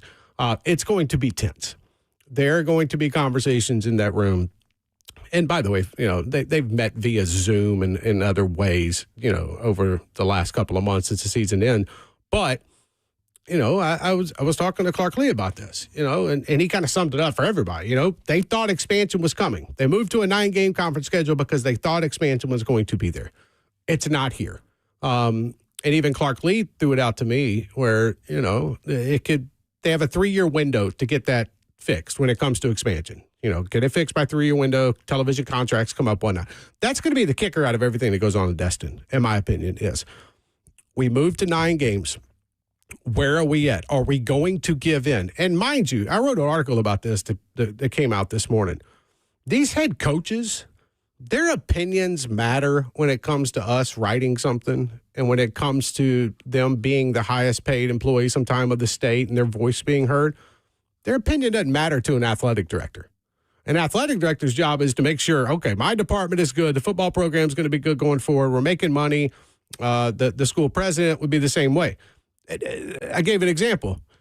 You think Scott Woodward, the former LSU AD, was going to Brian Kelly and be like, hey, bro, what do you think about the CFP? Should we expand? Okay, let's go out here and voice. Brian Kelly's fired. Scott Woodward's fired. And what I mean by that is everything has changed so much, even in this area. You're not getting 3 to 4 years anymore. You could be gone. You could be gone in 2 years. I mean, I'm not saying this is going to happen to Lane Kiffin, but if Lane Kiffin goes out there and 5 losses this year, backs it up with another 4 or 5 losses the next year, they're going to run him out of Baton Rouge. So why would Verge Osbury or anybody, or Governor Landry, who seems to have a lot to say, go to Lane Kiffin and be like, hey, man, what do you think about expansion? So I think that part kind of gets lost in it a little bit. So that's what I really don't take coaches. I mean, they have insight into it, and they understand it, and they think this is where it should go. But it really comes down to the athletic directors, presidents, and chancellors of the school. So, to come full circle around your question, I think it's that. I think it's how do we create more revenue? How do we, at the same time, make sure 2 things. Are we going to get rid of our conference title game? Because you can't just snap your finger and get rid of the SEC championship. There's television contracts. You got contracts with Mercedes-Benz Stadium. I could go sponsorships. I mean, Dr. Pepper's all over that darn place. So it's not as if you can just say, okay, we're done. It takes a time period. I think that's probably why Clark Lee brought up the 3-year period to me when he was talking about when we need to get expansion done. But the way that you get around that is, let's just say Friday and Saturday, for instance. You have a weekend of play-in games. You could play a game on Friday night. Two teams facing off, another teams on Saturday. Whoever wins those two games get in, along with the two on top, and then wherever the other teams are ranked, if they went to 24 per se. That's how they play it out. So I think that is the biggest concerns. I also think long-term schedule, how the season's going to go. I mean, it's not as if they could control any of this right now, but there is a lot of pressure on Greg Sankey now. And when you and mind you, Greg Sankey and Tony Petitti from the Big Ten hold all the power here. The other conferences signed off on that. Notre Dame signed off on that. So the ACC and the Big 12 can complain all they want, which is rightful by them, but they don't control the final piece. And I think Greg Sankey is going to get a lot of pressure from ADs and presidents and chancellors in Destin to say, hey, man, we got to do something. And whether that's 16 teams for the next 3 years and then 24 after, you got to figure out a solution because, guys, it's like Gark Lee said, it's going to expand. It's just about how many teams and win. Lucas just tickled with the idea of Lane Kiffin losing 9 games over 2 years in Baton Rouge. Look at you. No, don't even try to hide it. It's more about what the comedy of the situation would be. I mean, we've talked about this. My disdain for Lane subsided long ago. I have gotten to the point. There's still a little something in there. I've been entertained by him. It's not segregation to be relegation for LSU. Oh no, Trey Wallace. I mean, it is what the guy walks into it, and he knows what he's doing. By the way, if folks think this was just some kind of off the cuff conversation, like he pointed this out to the author of that story. And then he came back the next day and said, hey, man, what I said, let me try to make it better. And he made it worse. I love him. I love him so much. Trey Wallace of Outkick's going to continue talking about the biggest stories in college football in studio. Coming up next.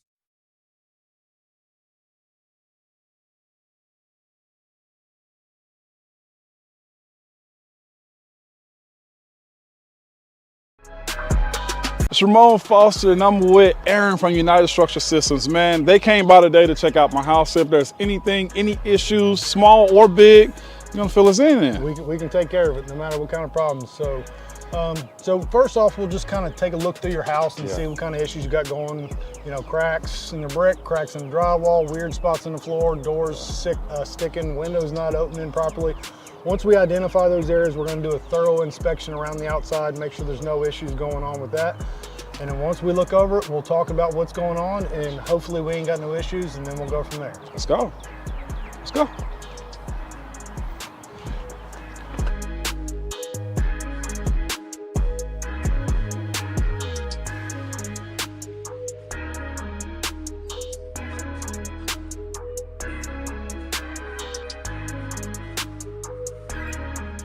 Mr. Foster, so we have looked at the issues that you brought up. We had the drywall in the attic up here above your bonus or your garage. You had some doors sticking. I did. Going in your bathroom. So we've inspected all that. We don't see any major structural concerns. So you're going to be one of our lucky good news customers today. There is some minor deflection there. That's not an uncommon thing. As any house is built, it's its biggest and its strongest the day that it's born. Gotcha. Right? And from that point, it just gets older, just like us. We ain't hopping up out of bed, taking off down the hallway, running those stairs anymore. Not protecting quarterbacks anymore. No. Opening up late. We're done. Your guard ain't there no more. Okay, so, I got you. So it just happens. It gets a little older and it starts to deflect. Now, there are some things we can do to kind of help adjust those doors, mainly adjusting in the door, which we don't necessarily do, and maybe doing some light shimming in the crawl space down there to address those sticking doors. But for now, no major issues there. We did talk about the grading in the back and some issues that we can take care of back there for you. But that's pretty much up in a nutshell. No big issues and you're good to go. So.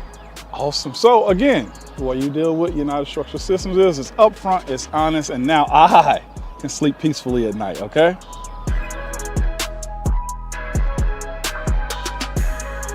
This is a different court, Blair. Same result, Slay. Oh, okay, Blair. See, that's Tyler Tanner. See, Tyler Tanner's in the house now. Let's see what you got. Jury's out, Blair. Blair, come on. Okay, Blair, just come sit down. Come on, Blair, stop. You're going to get hurt. Blair, get off the court. That's enough. What's the verdict, Blair? The courtroom is where I play ball. Boy, do him, injury law. And that ain't got no roof.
Welcome back to the show, fueled by Hattie B's Hot Chicken, the best hot chicken in the world. Trey Wallace is in studio, which makes us happy. He's just chastising me for not having ever been to the city of Birmingham. I don't know how that's possible, but I guess I do. It seems like the most plausible thing in the world that I would not go to Birmingham, Alabama. It's a good town. I mean, look, me and Lucas are like, I just thought you'd drive south, go 65 south. Like, I don't leave the perimeter of like Germantown inside right. Nashville. You just go to B&A everywhere. I'll just go to B&A. I'll just fly. I'm good. Yeah. Great airport. Yeah, it is. It is an excellent airport that they're now closing down half of again to remodel the lobby that they just remodeled 2 years ago. I give them credit. Like, I stayed at that hotel one night. That Hilton there. Yeah, just because I had Very like nice. a 5 a.m. flight and I driven over from Knoxville. That's awesome. It's a top-notch operation over there. I mean, they get you on parking, but it's convenient. Yes, correct. Well, that's what they're hoping, that you will pay for the convenience of Nashville International Airport. There are so many different stories out there in the world of college football that you have covered, as we've talked about. Yeah. The range of which is crazy. One of them is Brendan Sorsby. Yeah. This story, so I guess the best way that I can ask you a question about this is to say, of this story, where are we now for a player who is at at minimum at risk of losing his collegiate eligibility, who just received a reported valuation from Texas Tech around $5 million to come play quarterback for them as they extend their college football hopes, but who has been caught up in this gambling scandal, the likes of which we have not seen publicly on this scale, where the player himself is having to enter rehab for gambling addiction, and his biggest crime, as the NCAA would see it, is betting on games as a member of Indiana's roster for Indiana in, what was this, 2023? 2024? No, it'd have been, its first year would have been 22. Pre-Signetti. Pre-Signetti. Right, pre-Signetti. He'd have been a redshirt. Mm-hmm. Yeah. And he played in 2 games that year, I think it was. So, and they're saying, they're alleging he bet on one of those games he played in. Which is, he was probably sitting on the sideline like, wait a minute, you want me to go in? Wait a minute. Now? Oh, this is not good. This is not good. Uh-oh. If he even had that much wherewithal, because Trey, I mean, my God. I think that the newest, I hate to say it like that, I FOIA'd a bunch of different states. Freedom of Information Act for people who aren't familiar. Yeah, public records. I wanted to, and I did it in states where I knew Cincinnati and Indiana had gone on the road and played, where betting was legal. So, Iowa. Like if you go to Omaha for the College World Series, you got to go to Council Bluff, across the river to be able to place a bet. So something like that. New Jersey, the state of New Jersey, they wouldn't play the game at Rutgers. So I was like, okay, let me see. He was at the team hotel for 48 hours. So let me see if he placed a bet while he was there. They don't have a record of anything right now. But I've had a bunch of different states say, hey, we can't turn over the information because privacy laws, federal investigation, stuff along those lines. Kentucky, Indiana, Ohio. And those are the 3 main ones that they're looking at, but also reached out to like Colorado, the state of Florida. But some states are treading lightly. Like I got a request back yesterday, and all it was one email. And I guess like employees of the state gaming commission were like, hey, did you see this story? And they like just embedded a story. I think what you're going to see once he comes out of rehabilitation, whatever that is, that's when the NCAA will formally sit down with him. Now, let me say this. He hired Jeffrey Kessler as his attorney. And if you don't know who Jeffrey Kessler is, he's the one that handled the House settlement. It's currently still playing out, which goes to court again, by the way, June 10th. He also handled 2311 racing against NASCAR lawsuit last summer, which was wild in itself. So he's got an attorney that knows how to get around things. I've been told the attorney is there, Kessler is there to negotiate with the NCAA. Let's see if we can get this thing down to, I'll just throw out a number, 40% of the season, 50% of the season. Now, the NCAA, if they've got information, and what tells me they have information is when the states of Ohio, Indiana, and Kentucky come back to me and say, hey, we can't turn this over because it's in part of a federal probe. So that's where it gets interesting. I don't know if he bet on the games while at India. I don't have a problem with him betting on UFC and all this other stuff. I could care less. That does nothing. But you bet on football while you're on a roster, you're going to be punished. So the new stuff that essentially comes out of this is he's got to make a decision before the end of June. And you guys know this better than I do with the NFL. The NFL does not have to allow him to enter a supplemental draft. Correct, and it would be a stretch at this point. Right. Huge stretch. Right. So really what they're trying to do, and they know that, so what they're trying to do is, okay, can we negotiate this thing down to any way with the NCAA? Will they play ball with us? And also the other reason, too, to add on that, why you bring in Kessler is because they're going to threaten a lawsuit. You're going to threaten, we're going to go to a Lubbock judge and say, oh, the big bad NCAA is preventing him from playing college football because he placed a bet. Well, I mean, you can kind of laugh at that because what judge in their right mind would be like, okay, well, I'm going to side with the player on this. And I'm just speaking logically here. Yeah. Like, I don't, this is not like Trinidad Chambliss, in a Pittsburgh, Mississippi courtroom. So I think that what you're going to see is the NCAA will eventually wrap this thing up, in my opinion, in the next month, talking to multiple people about this. Whether he plays or not next season, I think you're going to find that out. I know that he's presented a letter to the NCAA trying to explain things. And And by the way, the NCAA does not have subpoena power, so it's not like they can just force him to. Brennan Sorsby is going to want to speak to the NCAA. So I think you will see we're in May right now. You'll see a resolution by the end of this month, in my opinion. But if that resolution, Trey, and just again, to your point, speaking logically, if that is anything but, no, you can't do this. Right. If you're the NCAA, that's a loss. If there's any kind of concession, if it is a percentage of the season that he gets to play, if they crack the door for that, they have lost any ground to stand on. There's just no way, right?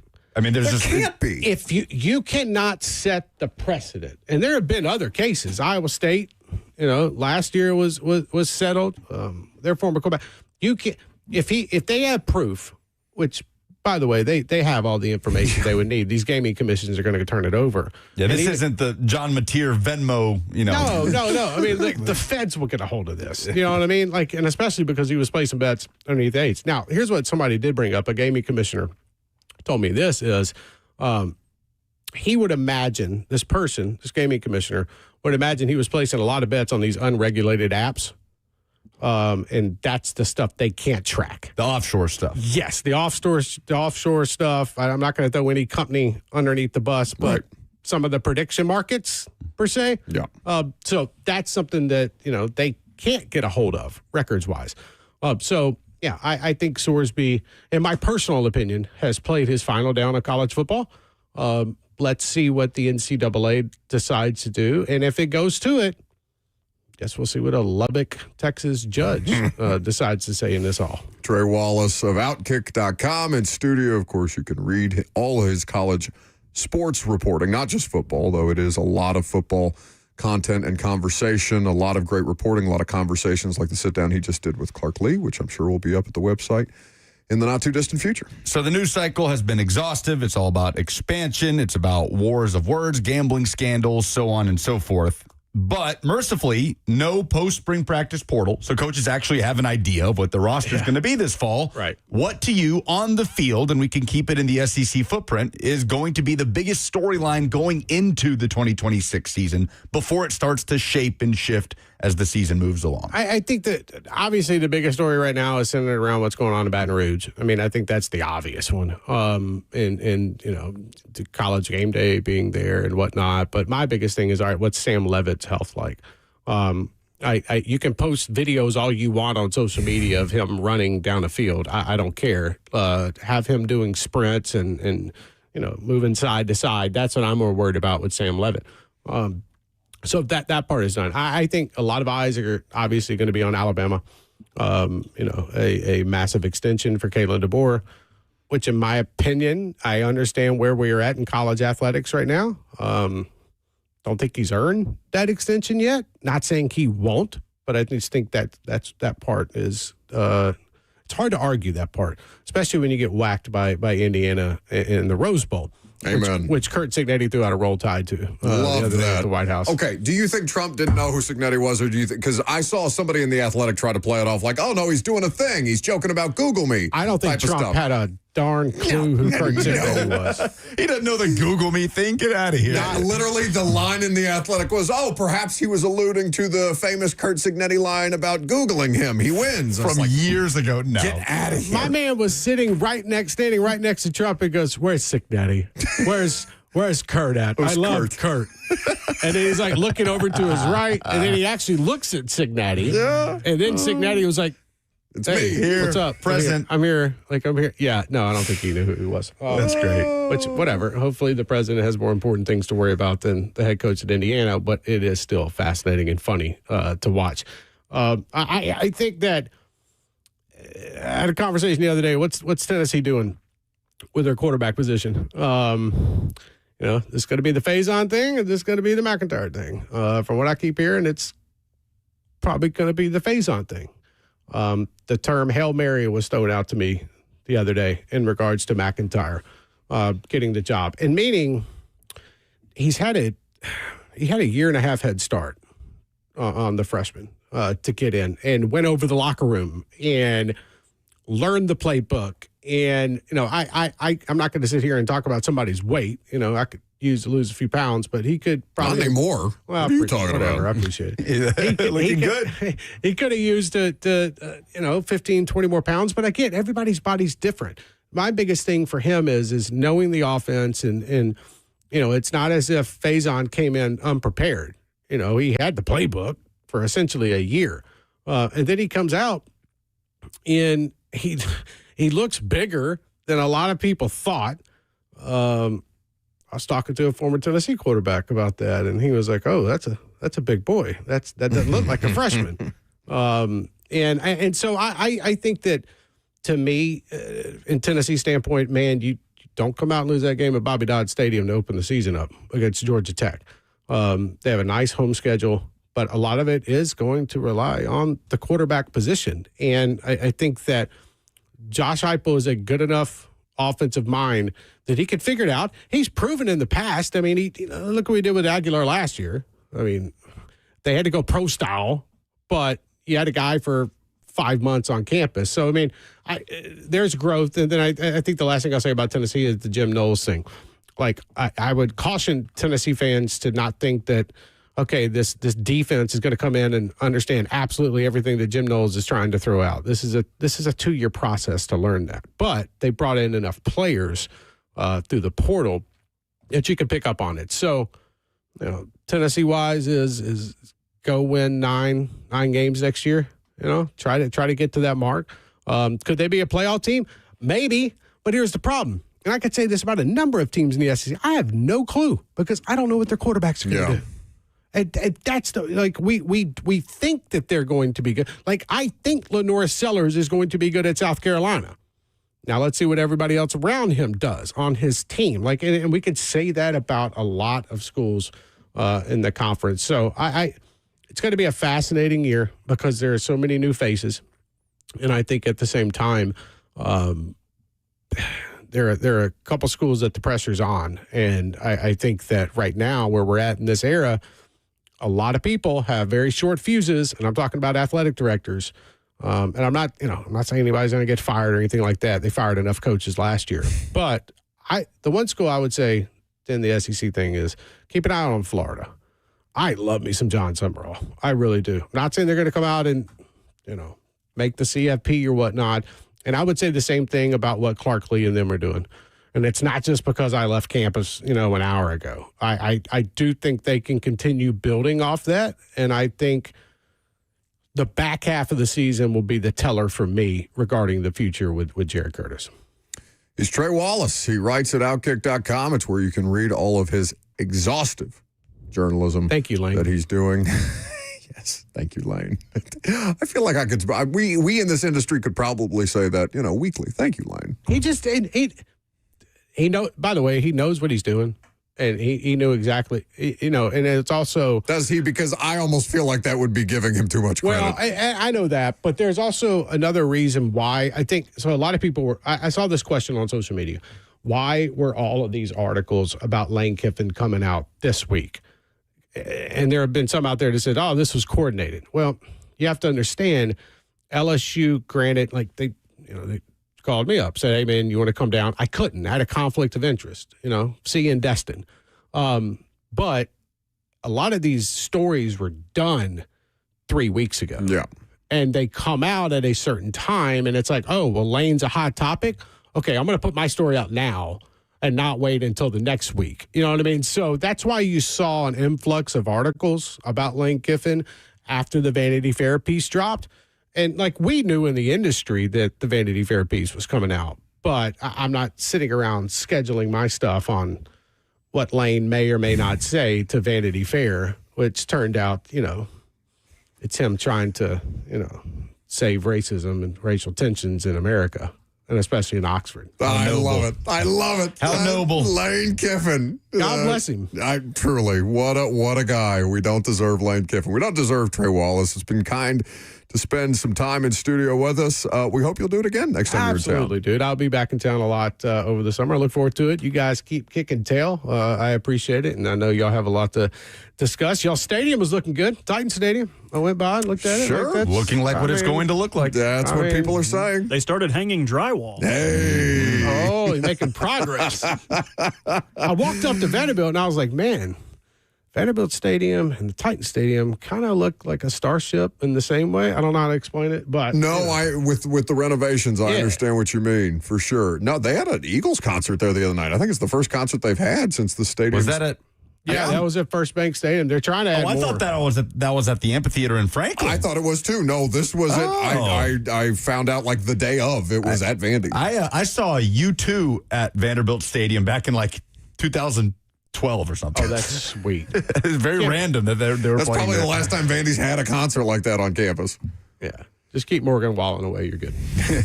Outkick.com is where you can read them. We'll wrap up the show coming up next.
Fun show. If you missed any of it, check out the podcast. Steve Mensch from The Ringer talking Titans draft, and a lovely visit with our buddy Trey Wallace from Outkick.com, who was kind enough to stop by while he was in town on assignment. Actually on assignment. Not like when Robert and Lucas go on assignment, which is basically them just going on vacation. I don't even go on real vacations. Well, I know. You should. We were talking about this while you were gone for the draft. Am I trash? Well, Yes. I'm good trash. I'm like Forky off of Toy Story. Well, I is guess that he was like bad trash. That's like the third or fourth Toy Story, right? Forky? I think that's Toy Story. They're making another Toy Story, by Yeah, I the know. way. I know. That 4 had the perfect wrap up. It was perfect down to every minute detail. It was excellent. What's really going to mess me up is when Tim Allen and Tom Hanks are no longer doing this anymore, but they still continue to pump life into the Toy Story franchise because money. Like, that's going to make me sad. When, like, the voices for Woody and Buzz change, I'm like, what are we doing? Well, that's exactly what this movie is about. Woody, Buzz, and Jesse and the rest of the gang's jobs are challenged when they're introduced to electronics, a new threat to playtime. So basically, Woody is going to be fighting an iPad. Which I kind of love as a storyline. No. Oh, come on. Screen time? That's pretty good. No. Like, if you Step is Disney Plus, like spin-offs of Toy Story. Yeah, it's also not like Disney Plus is ever going to tell people, oh, go play with toys. Stop watching our show on iPads. That's not happening. So they're going to lose the battle against the screen? Yeah, right. Like, what's Woody going to do? Go to settings and set 30 minutes of screen time? Like, come on. This is a unplug the dumb thing. premise. You can't unplug an iPad. Oh, every time they try to charge it, they get the piggy bank the to like charger. chew the cord. People, yeah. Like, come on, potato head. I go through cords for these things all the time. They don't even give you new chargers for Apple products. Oh, how anymore. dare they? It's such a scam. Oh, you better buy them. You need to buy them. Yeah. I thought you would like to purchase that. I didn't know that you would want that included. That's my fault. Yes. Tune in for Lilo and Stitch, where they battle an oil spill in Hawaii. Like, I don't want real things. Like, I like the Princess and the Frog and like the fantasy aspect of this. I don't need watch as Elsa and the other people in the Frozen gang deal with global warming. Like, come on, what are we doing? Save the polar bears from extinction. Yeah, come on. How many more Pixar? Bugs Life as they deal with microplastics. Like, what else? That's a pretty good one. 3D printed Pinocchio. Like, how many of these can we do?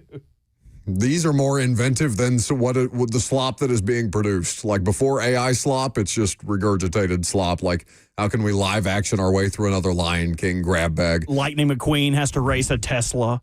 Like, I don't want Disney. He's undergoing a surge in car prices because of tariffs. The cost of steel. It's now pricing people out. Mater's out of a job. Mike Wazowski and Sully help children off the island. Like, what is it going to be? Like, Off the island? like, come on. Jesus. Just make an Epstein Monsters, Inc. joke? Maybe.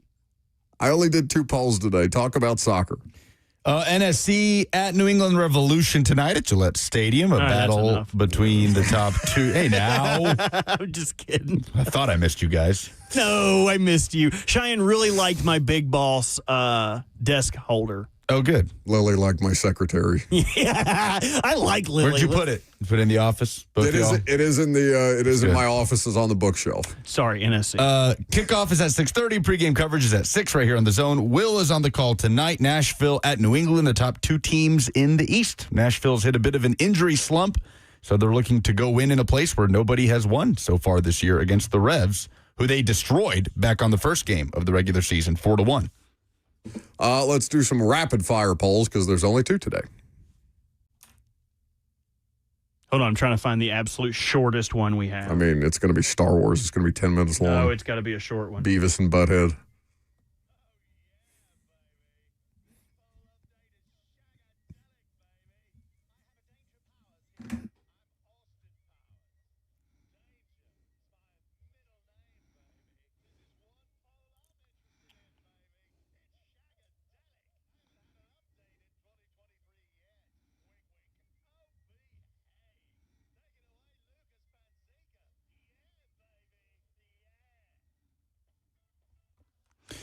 Presented by Two Rivers Ford, the South's most trusted Ford dealer.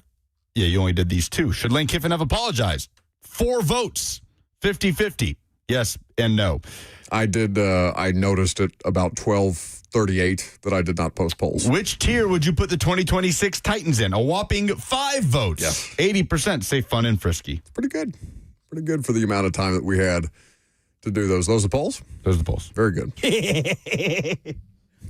Glad we did that. Yeah. Were there any good dumbest submissions? Oh, he probably didn't even put a I didn't put dumbest that one out. out there. We had like 10 minutes to get submissions. I'm surprised 4 people even voted on those in the 10 minutes that we had them up. Well, we've got a big show tomorrow. You wanted to do the show outside. You got it. As we go to Hermitage Golf Course.